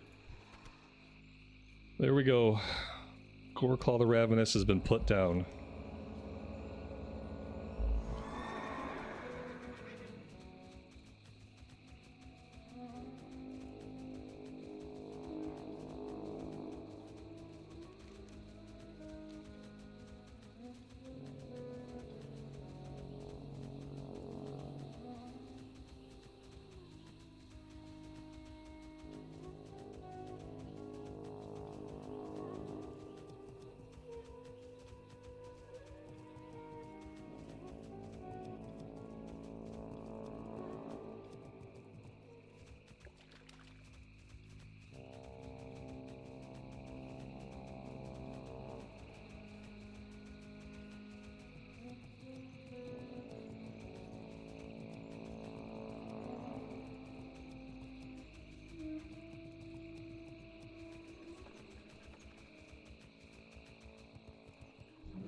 Potential customer.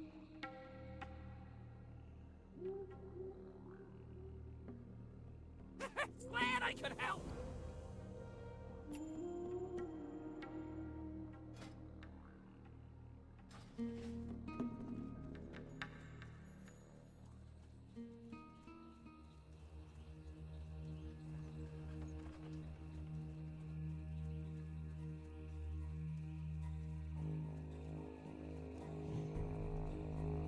Time is money, friend. Keep it real.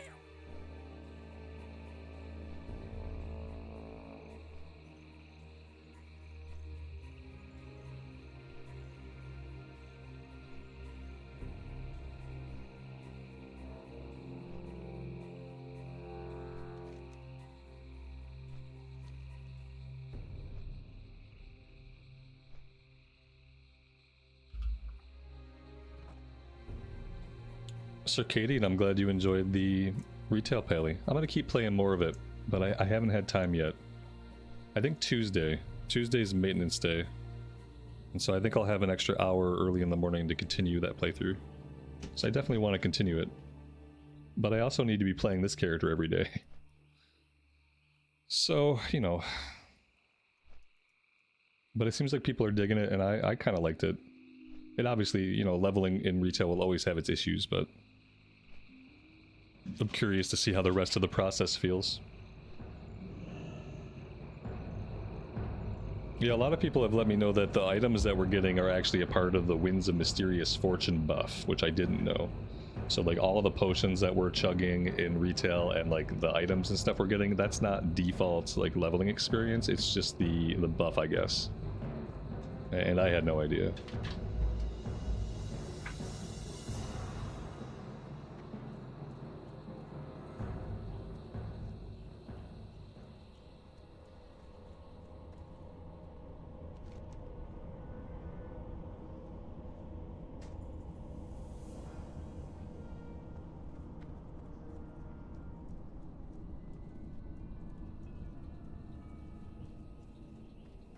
Alright, we're gonna challenge this guy.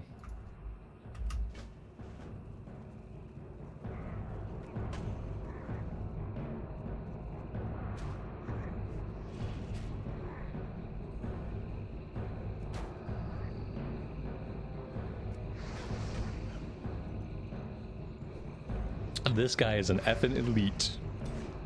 I love the people standing around like, oh, I could help this guy, but no, let him get killed by this elite. What a bummer. I guess we'll come back and do this one when we're able to kill him solo. I didn't expect there to be an elite because I was under the impression they had taken the elites out of the open world for questing, and that they had made it so that people could actually quest through the content without hitting an elite. And yet here we are. He's got a lot of HP too, and he's orange. I'd really rather not. I think I'm just gonna let him kill me. We'll come back some other time and get this one done. Oh, this person's healing me. That heal's not gonna cut it, buddy. I appreciate the thought, but maybe I'll just skedaddle. So I don't think I can kill this guy. I mean, I could fight him, but it's gonna take an eternity. Even if I had someone healing me the whole time, eventually that dude's gonna go Bummer. Okay, so we're done here then. That's it. Like we're not gonna do anything else here right now. We've completed basically everything, which feels pretty good. And now we gotta get out of here, and I think we're gonna go back to Stranglethorn. Oh, you know what? Actually, maybe we should get into the Badlands, because we don't even have flight points or anything for the Badlands yet. So where do we have to go? We have to fly... what would be the best way to go about it?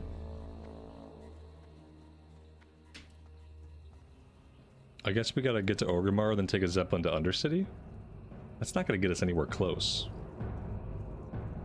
I don't really know what the best way for us is to get to Badlands on the Horde side. Like, I don't know if there is a best way right now. Maybe Stranglethorn would be a better starting point.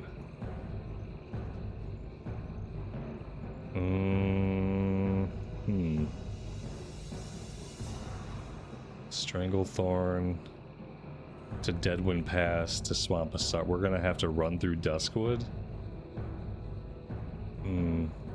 I guess that is our best bet, as weird as that is.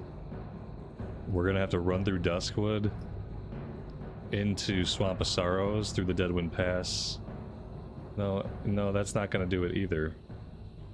No, I have no. That's not the Badlands. That's Blasted Lands. I have no idea how to get to Badlands. We might not be able to really get there. We have no real flight points or anything even close.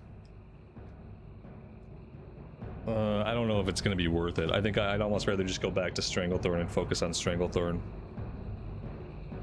It's going to take me like 25 minutes to get here. Yeah, I don't even know how I would do it. Yeah, I'd have to run through the wetlands and through Loch Modan. Oh, I really don't want to do that. This is the first time I've hit something on the Horde side where this just seems like a huge pain in the ass. Yeah.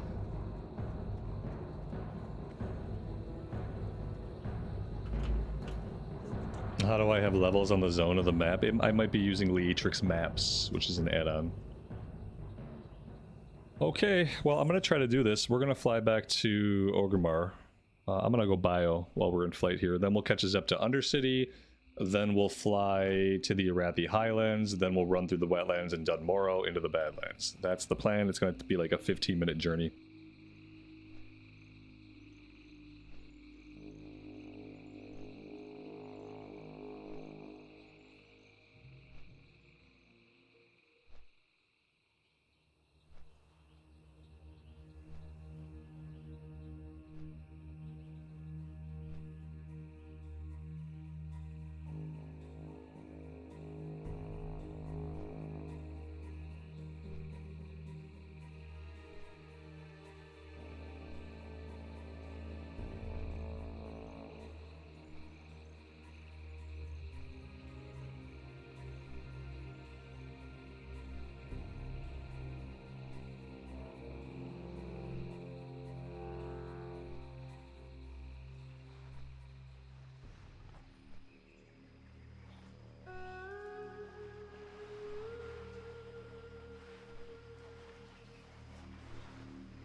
We can make a stop by the auction house and see if we can offload this dagger for a decent amount of gold.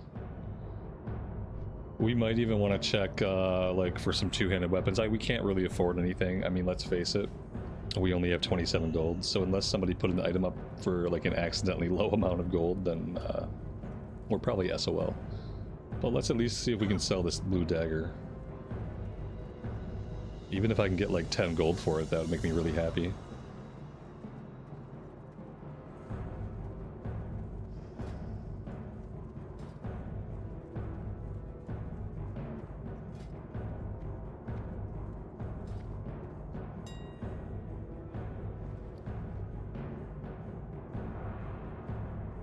Holy crap, it's worthless. Yeah, of course it's worthless. I mean, obviously, the only blues that we're ever going to see drop randomly are going to be ones that are worthless, so I'm just going to throw that in the bank. I doubt I'll ever use it, but, you know, who knows. I'm not going to sell a blue for 2 gold. No way. Absolutely not. Dum, dum, dum, dum. We are level 42. Let's do 38. Let's just laugh at the prices. There you go. The Pendulum of Doom. Only 1,000 gold will get you that level 39 axe. It's very tiny in our hands. 20 strength. I mean, it's still not more. It's less. Well, it's a little bit more DPS, I suppose.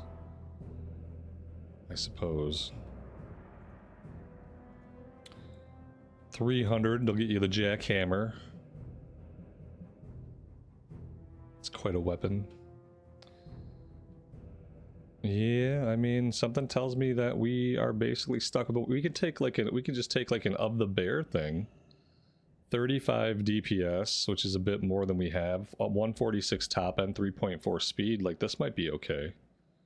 I don't know if it'll be better though. We might be better off just sticking with the one-hander and the shield. I'm just gonna stick with what I have for now. I mean, we have a really good one-hander, we got a really good shield, and what we're doing is working, so we don't need to change what works. Maybe eventually we'll get something from a dungeon, or who knows. I highly doubt it, but anything's possible.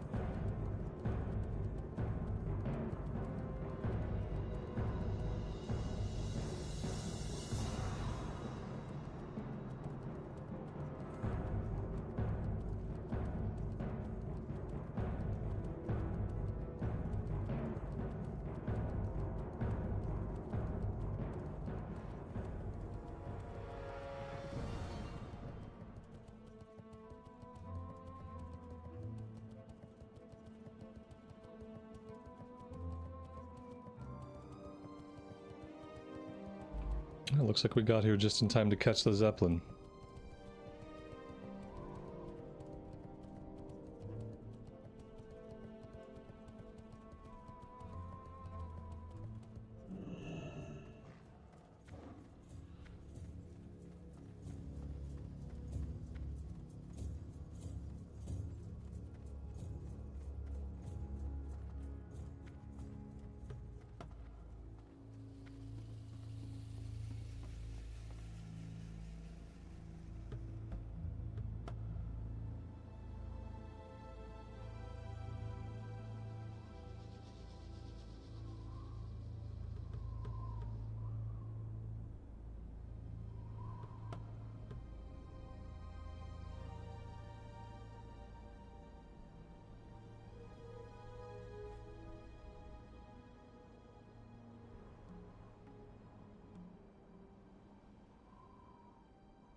Still nice to see a healthy player base. Oh yeah, for sure. Especially now that they've got enough layers in place that I can get quests done.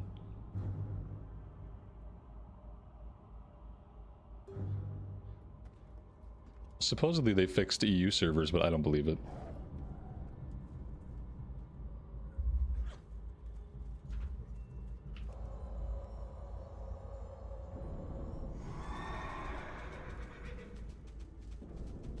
Yeah, this is fun to see all the people streaming in towards Undercity, yeah. Like, this is nice. They haven't fixed it? You still can't quest Ember? Yeah, that's what I thought. Like, CNET tried to convince me that it was fine. He's as if he's leveling up any characters right now, you know? He's like, oh, they added layers. I'm like, yeah, I know they add layers, but I don't believe that playing during prime time is still going to be an option for me.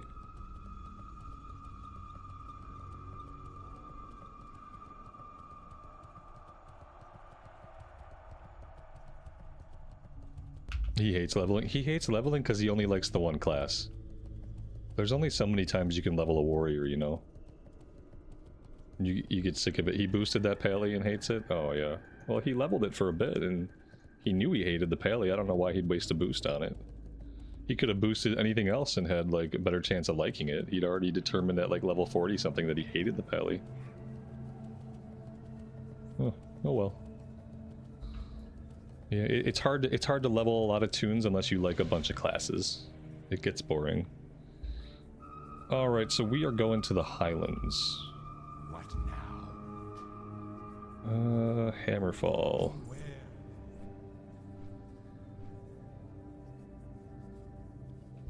Two of the early Blood Elf quests are basically impossible currently because of the item spawn rate. Yeah, I believe it. Yeah, I can play all the classes, even classes that I don't like so much. Like, I get into a frame of mind where sometimes I will play a druid, or sometimes I will play a warlock or a hunter. Even though, you know, historically those are classes that I don't enjoy as much as some others. Every once in a while, a mood takes me. I think TBC will be a fun expansion to level up a bunch of different classes and get a bunch of them to level 70. So far, this journey has felt really good. And I know the Outland stuff always feels good.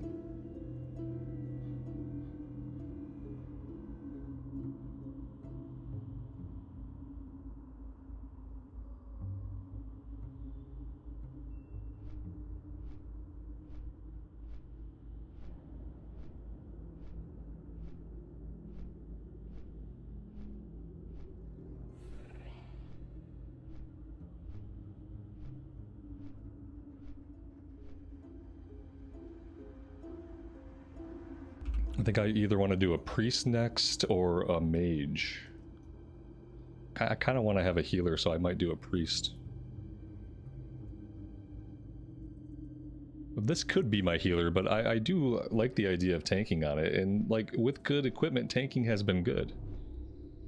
I've kind of been enjoying, like on this character, I tab target through my targets and I just auto attack them, and that keeps threat, whereas like on a warrior, I have to tab through my targets and I have to stack sunders on them. And it's like, so I'm kind of doing the same thing that I would do on a warrior, except I have one less button to push.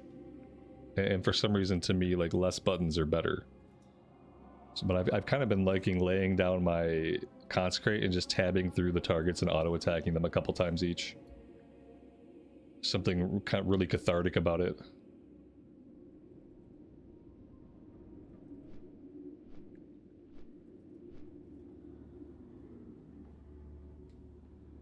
You have to press a lot of buttons on a warrior tank to do it effectively. Like, you're spamming Sunder basically non-stop. You know, ideally you're trying to stack Sunders as high as you can on every target in the pull. My hands are a little too old for that.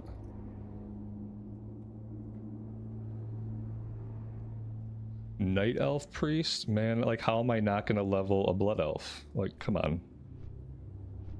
How am I not going to have all of my characters be Blood Elves from now on? In reality. Because I can do a Blood Elf Priest. I can do a Blood Elf Mage. If the mood takes me, I can do a Blood Elf Hunter. The only thing I can't do that I would want to do is a Blood Elf Warrior. Like, Warrior is the only class that I can't do Blood Elf.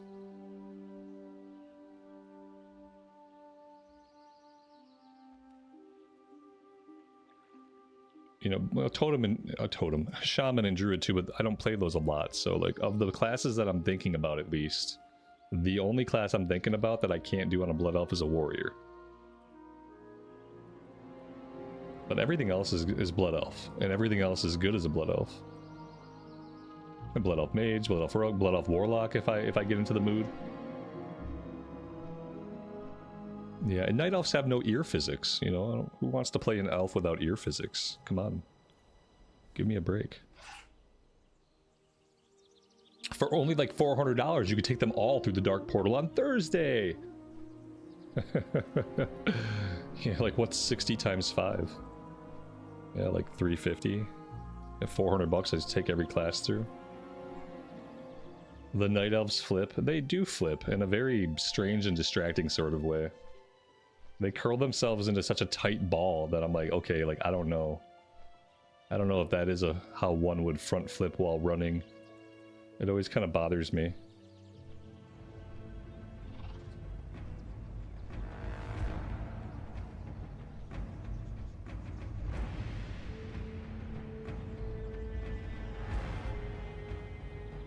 Of the only classes I could probably boost and like be able to pick them up and play them, I could probably do that with a priest, especially if I wanted to heal. I don't know. There's not many classes that I'd feel comfortable just boosting it and thinking that I'd be, maybe if I remade Athos maybe, or I don't know. No, I don't feel comfortable with boosting. Oh, wait a minute. Do we have quest here? I thought we did all the questing here. We have level 40 stuff here still. Where did all this stuff come from? Slay or Kalar. I don't know who this is. In Stromgard. Okay, this is a Stromgard quest. I mean, level 40, we can come back and do this stuff later. But I need to take one of these so that I remember to come back here. Because we're in the perfect range to do all of these. There's like 4 or 5 quests here we could easily do. Okay. Yep, we're gonna come back here. We have lower level stuff in the Badlands though, so if we're gonna do Badlands stuff, we have to do that stuff first.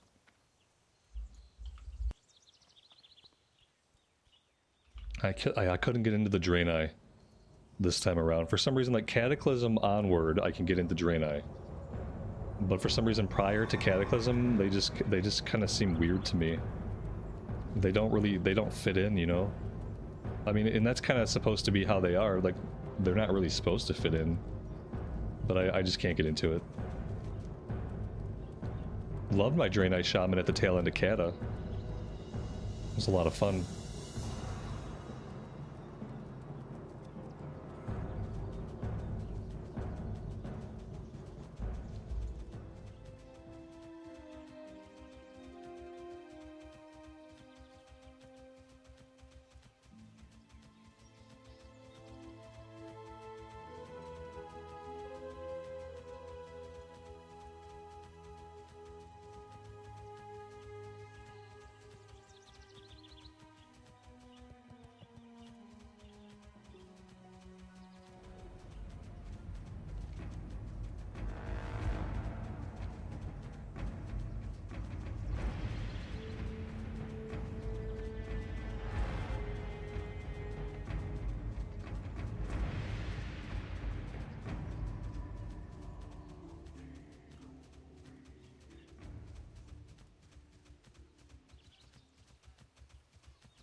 So our slash played right now, it's not a small amount of time. It's 2 days and 19 hours. So about 68 hours. Level 42 in 68 hours. It's still a lot of hours, you know. Just that since we did the rogue journey, like right before that in classic era, it feels like it's been really, really short. Because we have immediate perspective.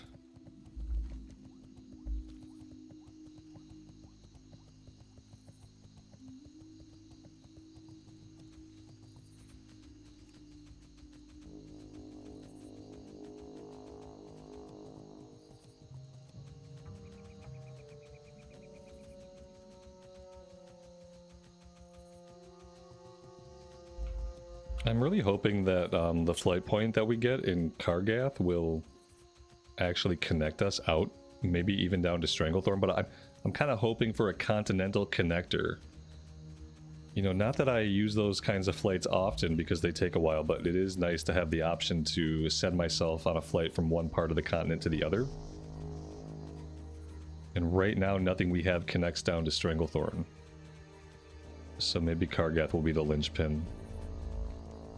But I bet I'll need other stuff. I feel like I'll need Swamp of Sorrows.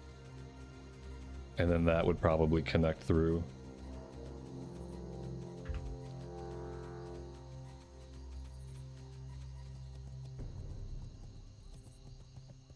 Did I get the flight point in Brill? There shouldn't be a flight point in Brill until Cataclysm.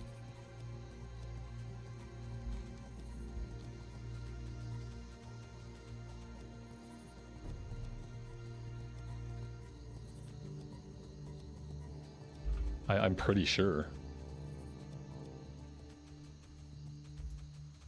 That would, yeah, no, there shouldn't be a flight point in Brill. Undercity is the only flight point in the Tirisfal area.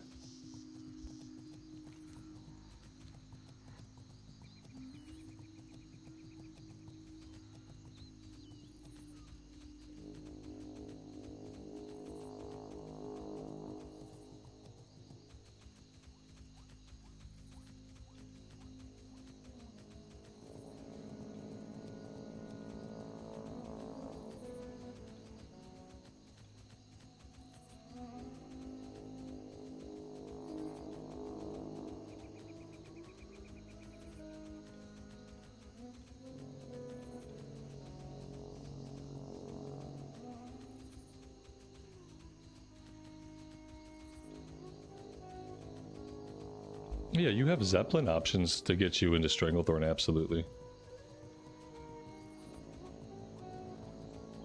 But let's say I wanted to get somewhere in between or whatever. I could just take a flight, you know. Sometimes it's like if I'm gonna walk away for a bit, instead of standing at like staying at the keyboard and waiting for a Zeppelin, which I have to like manually be present to catch the Zep. If I'm just like trying to get around before stream or after stream, sometimes it's useful to have like a continent-wide flight point. I can just put myself on the flight point and walk away. That's probably the only time it would be super useful.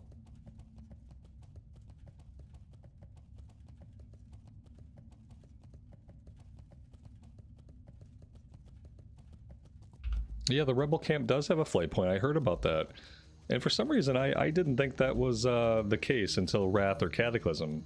But I looked it up and it says that it got added in TBC, so yeah, they get a flight point for the Alliance at the Rebel camp. That's really good.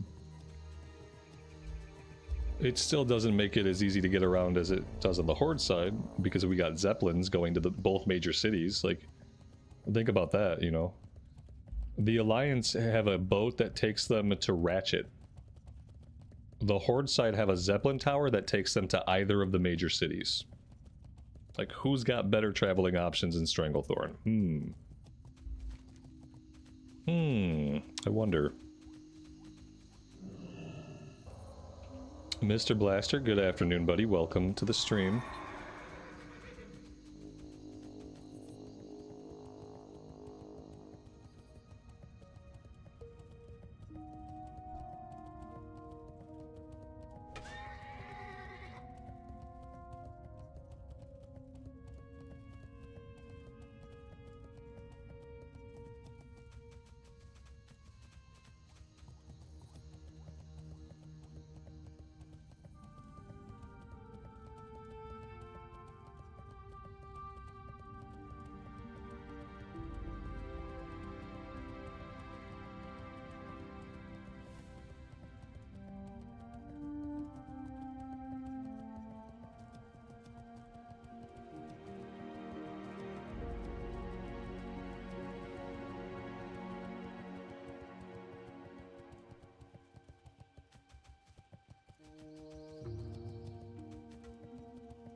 Well, that wasn't too bad, I guess. I feel like it did take us about 12 or 15 minutes, though, like, overall.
I got the best deals anywhere.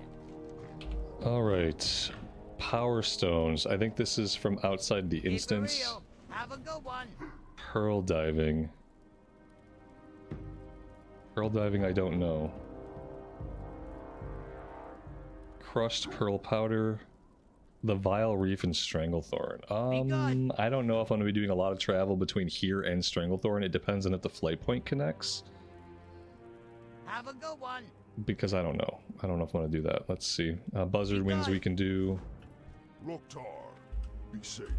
Go forth to victory. Iridium Flakes. Iridium Flakes are from the For Trogs? the Horde.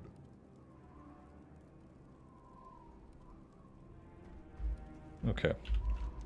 And then we have a quest over here, and then we'll run over to Kargath.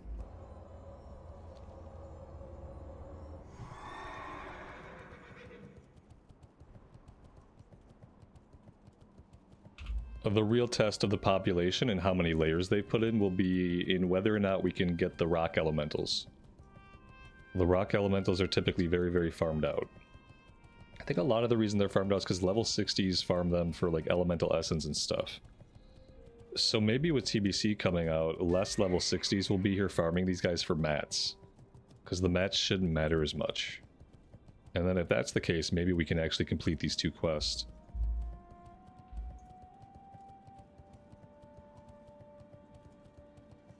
Can I help you? Be seeing you. Let's take a peek while we're over here. We'll kill what we can and then we'll continue on.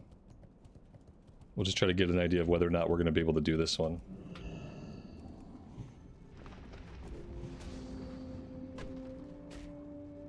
I mean, I see a few elementals up. This is as many elementals I've ever seen up at one time. Maybe ever. Well, they're not going to stay alive long, but still. The fact that we saw them at all means that something is different from the last time we were here.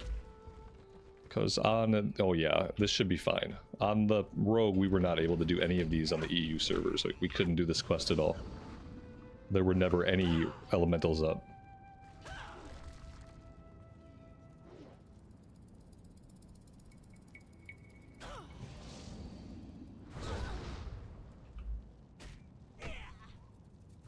Oh no, now there's 6 other pallies here. Everywhere we look, there's just freaking pallies everywhere. Oh man. Respawn rate seems like it's rocking out though. No pun intended.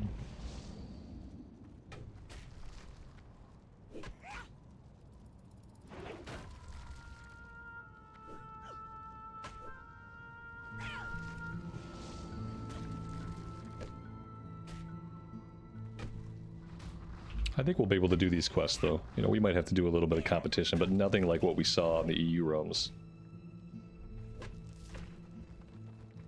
Although the mobs would have to actually drop the items, you know. So like we can find mobs and find mobs, but if they don't drop the item, then not really a lot we can do about that. All right, let's continue on to Kargath. We'll grab the quest over there, and then we'll sweep back through here. Maybe some of these folks will finish up and move on. There's only seemingly a couple of people in the area. It's just that both of them are paladins. So they're both going to tag multiple targets whenever they can, because they can take it.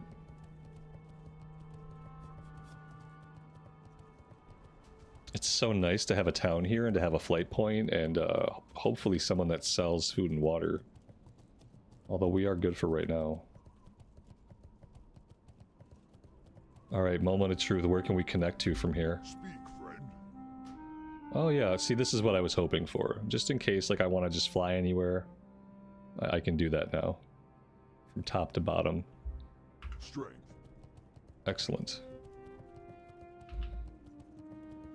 There is an inn here, right? Okay. I'm gonna set my Hearthstone here. What are you looking for? For the Horde, Loktar. Kill boss Thogrun and bring the sign of the earth to Gorn. Strength.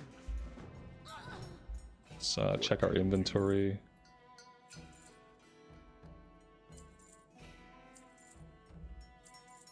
Some cool music here.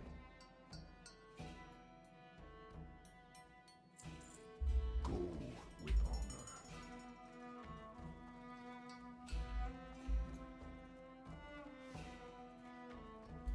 Who you? Badlands reagent run. 5 buzzard gizzards, 10 crag coyote fangs, and 5 rock elemental shards. Okay. So we're doubling up on the rock elementals now. That's good. Maybe they'll drop one of the items or the other at least.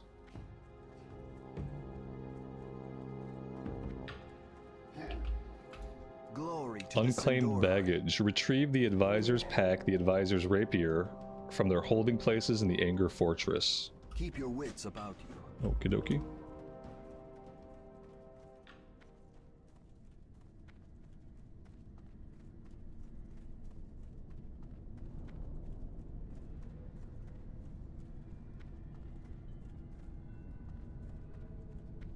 Glory to the Horde. Coyote thieves bring 30 coyote jawbones. 30.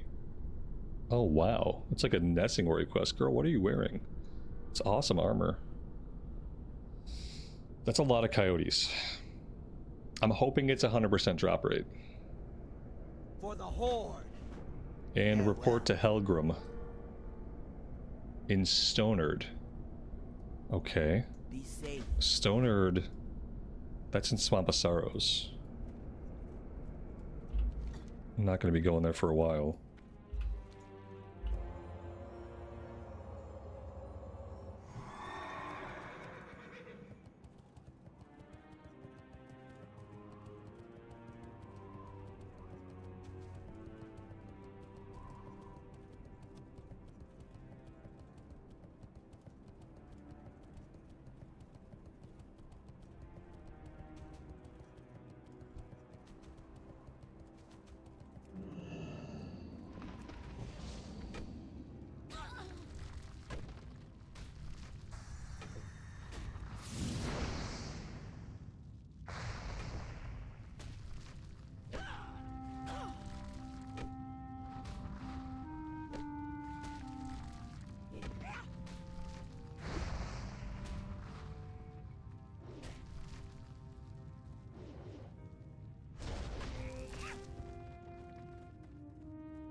Well, we got all the items for the one quest really quickly. But we still need 8 out of 10 for the study of the elements.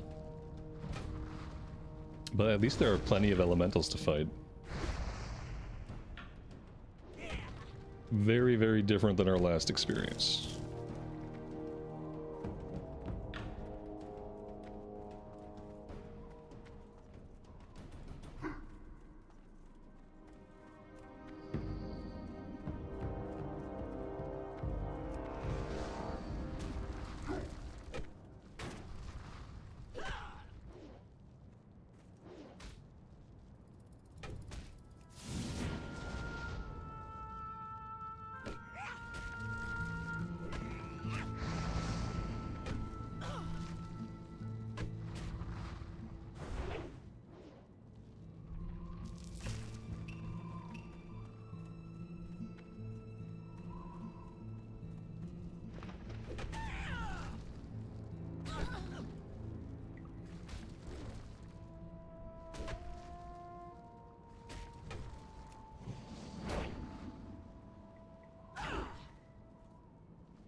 We've got a bunch of other stuff to go after too. Let's head out into the plains. We're looking for buzzards, coyotes. Buzzards and coyotes. Okay, we need buzzards for 2 different quests. We need coyotes for 2 different quests. Oh, this is good. They're doubling up a lot of these mobs. Oh, of course you need the same mobs. You can't be happy with just farming the elementals.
Now, we don't have any quest for the huntresses. Not yet, at least.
Dan, welcome to the stream and happy Sunday to you.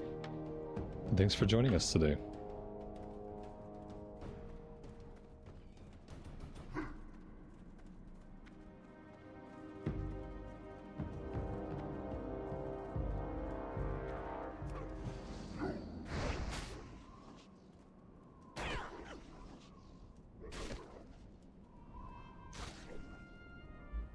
Did I ever do the rep grind for the Nether Ray mount?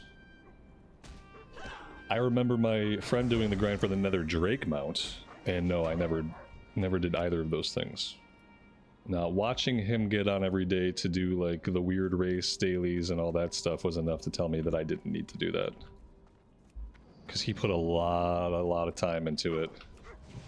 It was something that seemed like it took forever. He was really happy once he got the Nether Drake. For my part, I've never really cared about mounts that much as far as what they look like. As long as they get me where I have to go.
Do I have any plans for raiding on this Pally? Not really.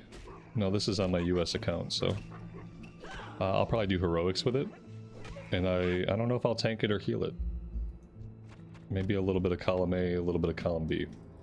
But yeah, we'll do heroics, and I'm hoping that eventually they put out Heroic Plus, like they did for Wrath Classic and Kata Classic and Mob Classic. I hope there's harder versions of the 5-man stuff, so that we have a 5-man progression path. That's what I'd like to do. I don't really have a huge interest in raiding over here. I don't know like what my availability or desire to raid is going to be. It's been really hard for me to get into structured raiding for the past like 15 years. Every time I get into some kind of structured raiding, like I go do the raid a couple times, and after that I'm just like, oh okay, like I don't really know if I have a lot of fun doing raids. I just don't know if I have the motivation. Because I enjoy doing 5-man content. It's more fun for me and more organic than being part of an established raid team, having to show up at the same time every week. So I don't know. I'm just gonna do what's fun and play what's fun, and we'll do whatever we can.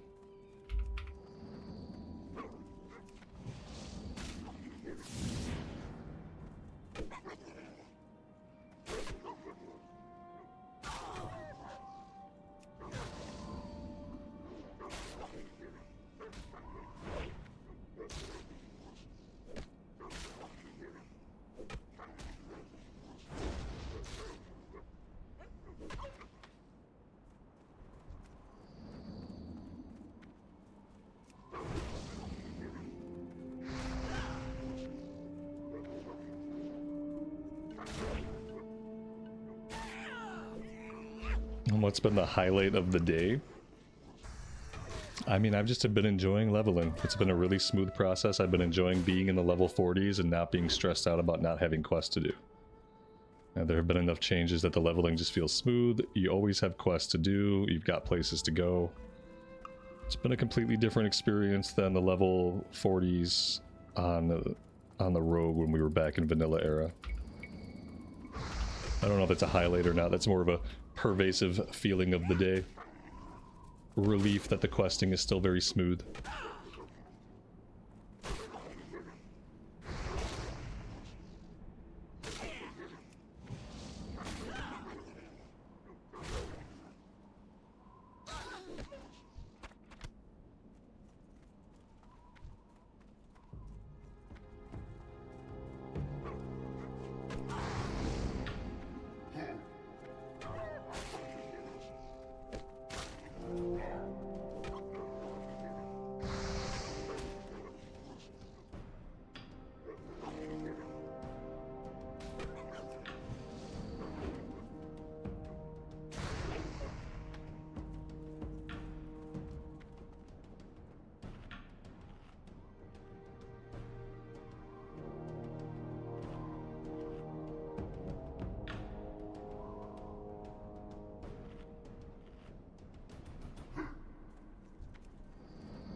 Yeah, the EU servers are too overpopulated right now.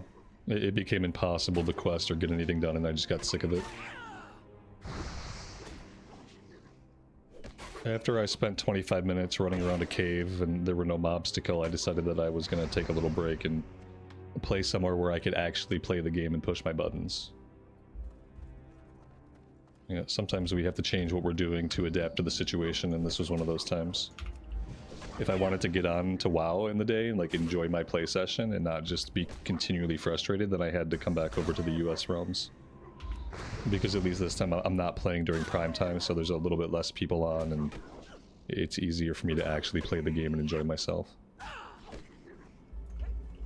Amy, welcome. Your day tomorrow is going to be very confusing with like sleeping on and off and on and off. I hope that you're doing well. Hope you got the sleep you needed. It's going to be another fun week.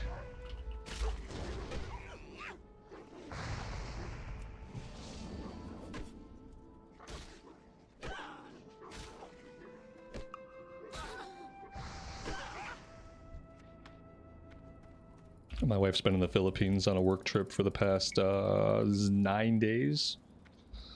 And she's going to be there for 7 more days.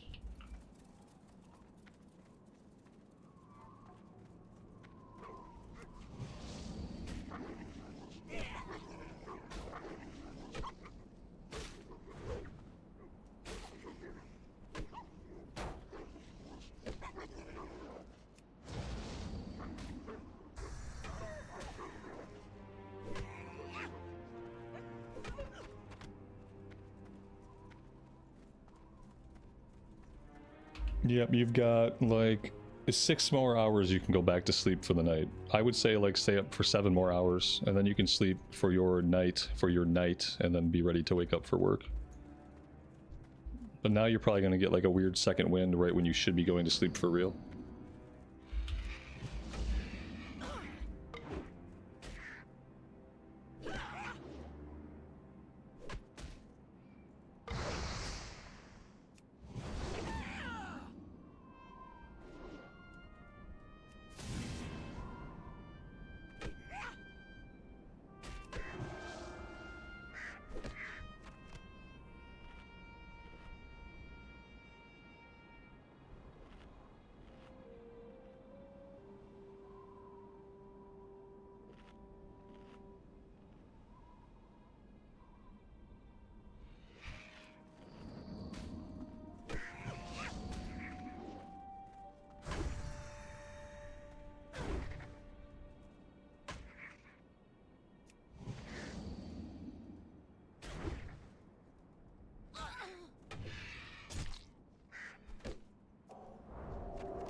Alright, that's all the jawbones we need. Now we're going after buzzards. We have to find a spot where we can actually find a lot of these guys. I think there's like some bones over here that they like to fly around, and maybe we'll go check that out. And then apparently for the Broken Alliances, we're looking for a named guy that patrols around the entire area. I think it's a convoy of ogres, actually. I don't think it's one guy. I think it's many guys. And, well, that might make it hard to deal with depending on if we can string them out or get the guy isolated by himself or not. Or if we even come across him, which, you know, we could just as easily never see him.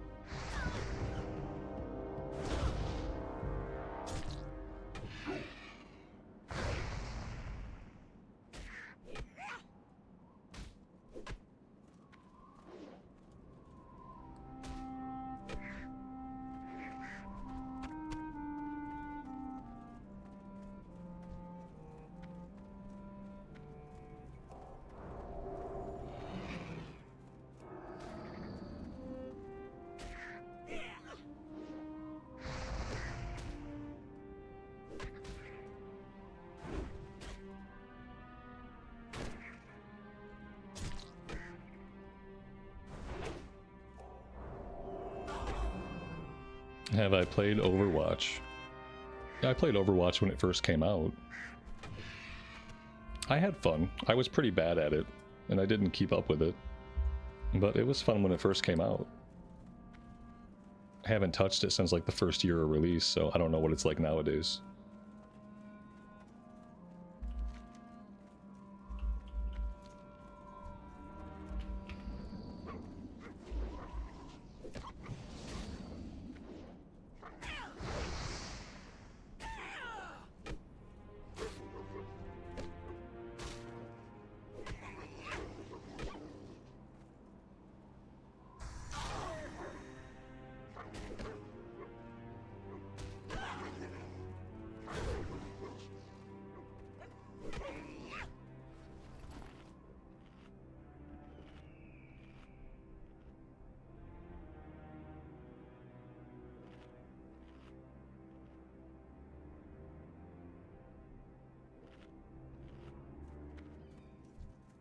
Do I have a favorite class to level?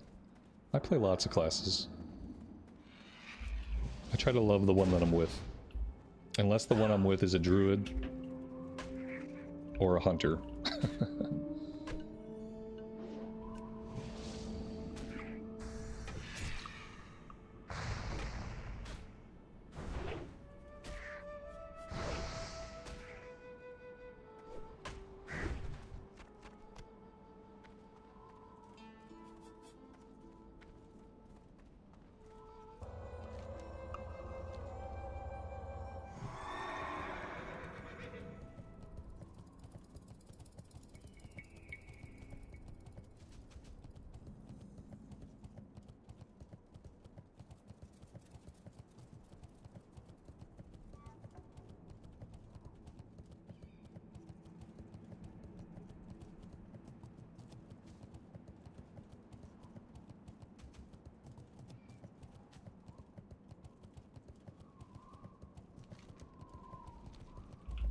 It must be the blasted lands that I'm thinking about. Oh no, wait, maybe this is it right here. I know somewhere there was like some bones and there'd be like a bunch of vultures circling the bones. Yeah, here we go.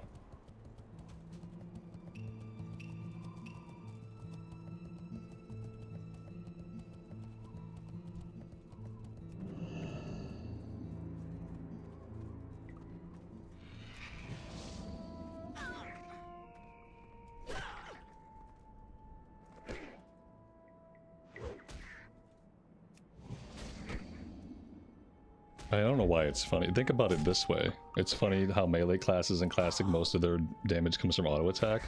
Is it funny or does that just make sense? Like, you're hitting something with a weapon. Like, your primary thing as a melee class is that you hit thing with weapon. And so in my opinion, it makes sense that the auto attack should be most of your damage. Otherwise, what are you doing? Like, if you have to spam a bunch of abilities to deal damage, well, that's not really meleeing, that's spamming a bunch of abilities. Your auto attack should definitely account for the majority of your damage. That's why you want a good weapon. You want a good weapon to smack things in the face with, so it feels good when doing that as your primary source of damage. It feels bad when I have to push 27 buttons to do the same amount of damage that I used to do with my auto attacks. I think like the need to push more buttons doesn't make a class more interesting, and it doesn't make gameplay more fun. Now, if you just have a really idle mind and you need to be spamming buttons to focus, well, that's a personal like attention thing. Like, that's not like unanimously better game design just because the game keeps you pounding buttons. Like, I don't need to pound buttons to feel engaged. It's just a difference in how, like, my brain operates compared to somebody else's. Like, more button pressing does not make gameplay better for me. Oftentimes it makes it feel worse, because then I just have to work harder to do the same amount of damage. That doesn't feel good.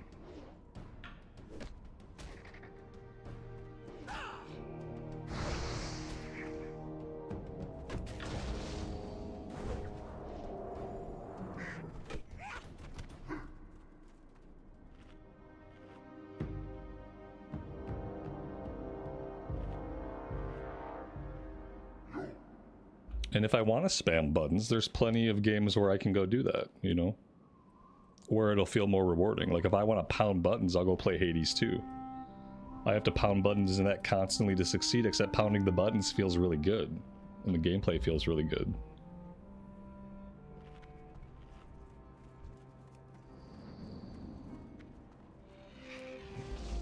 As someone who came from turn-based RPGs and like RTSs, spamming more buttons never made the game feel better to me. Every time I had to hit more buttons to achieve the same result, the game started to feel a little bit more tedious.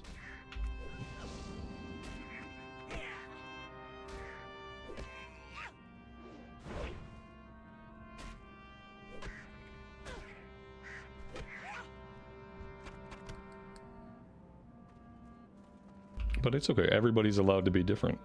There are different games, and those games are meant for different people. And that's perfectly okay. Alright, so we've completed some stuff. Do I want to run back and turn stuff in? I think I want to head out here. How's the inventory looking? Inventory looks great. Food and water supplies look great. Let's go over here and we'll go after the trogs. See if we can get our Enderium flakes before we go back to town.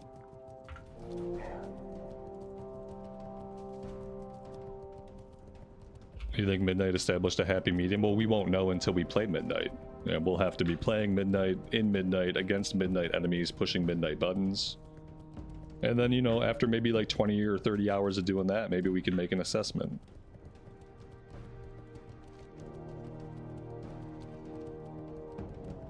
I will say on my level 10 Pally in retail, I'm still spamming buttons and not really relying on my auto attack, and I'm only level 10, so I don't think it's changed it very much. The main thing that the pruning did with Midnight is it got rid of a lot of the conditional auras, some of the procs, and things like that, so people don't have to consider all these nuances or read advanced tooltips. But the button pressing itself, like from all the classes that I've played, the button pressing is the same amount of buttons that you're pressing per minute. You just have less buttons to work in some cases, but less buttons to work in doesn't mean there's going to be moments when you're not pushing buttons. You're still going to be pushing buttons non-stop. It's just that the buttons you press might be a little bit different, and some of the conditional effects are things that don't exist anymore. You don't have to consider all the weird auras that pop up and trigger off of other abilities and stuff like that. But the pruning in Midnight did not take classes back to a point where you're relying on auto attack damage, not even close. On the Paladin at a high level, I'm still spamming as many buttons as I ever was, and that's where all my damage comes from, so... It's not really a medium, it's just a different approach to some of the things they're doing in retail.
Alright, that is 10 out of 10.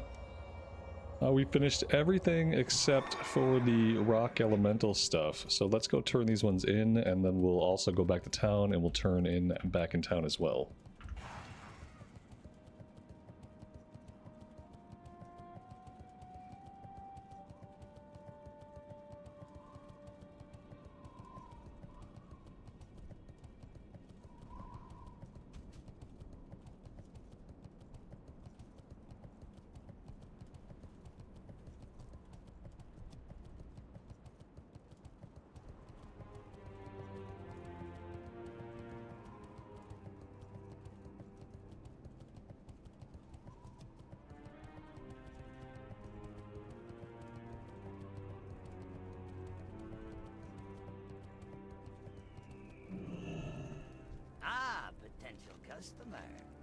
Keep it real.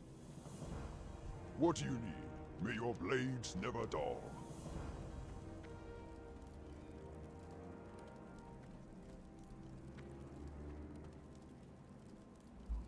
This guy's got one more quest, it looks like, but he's doing a little bit of roleplay right now. McGraw. McGraw. Okay. McGraw. What do you need? News for Fizzle. That's a shimmering flats breadcrumb. Okay. I think we'll do that whenever we head out to Tannerus. Let's just hearth back to town.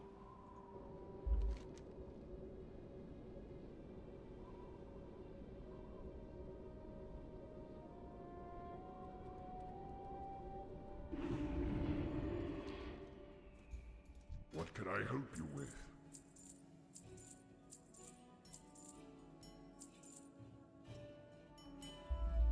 Dabu. Hey there, be seeing ya. Bring 12 magenta fungus caps. Where are we going to get these? This is an Oldemon dig site quest. Can be found in the early tunnels and deep within the lesser explored areas. We can probably do that without going into the instance.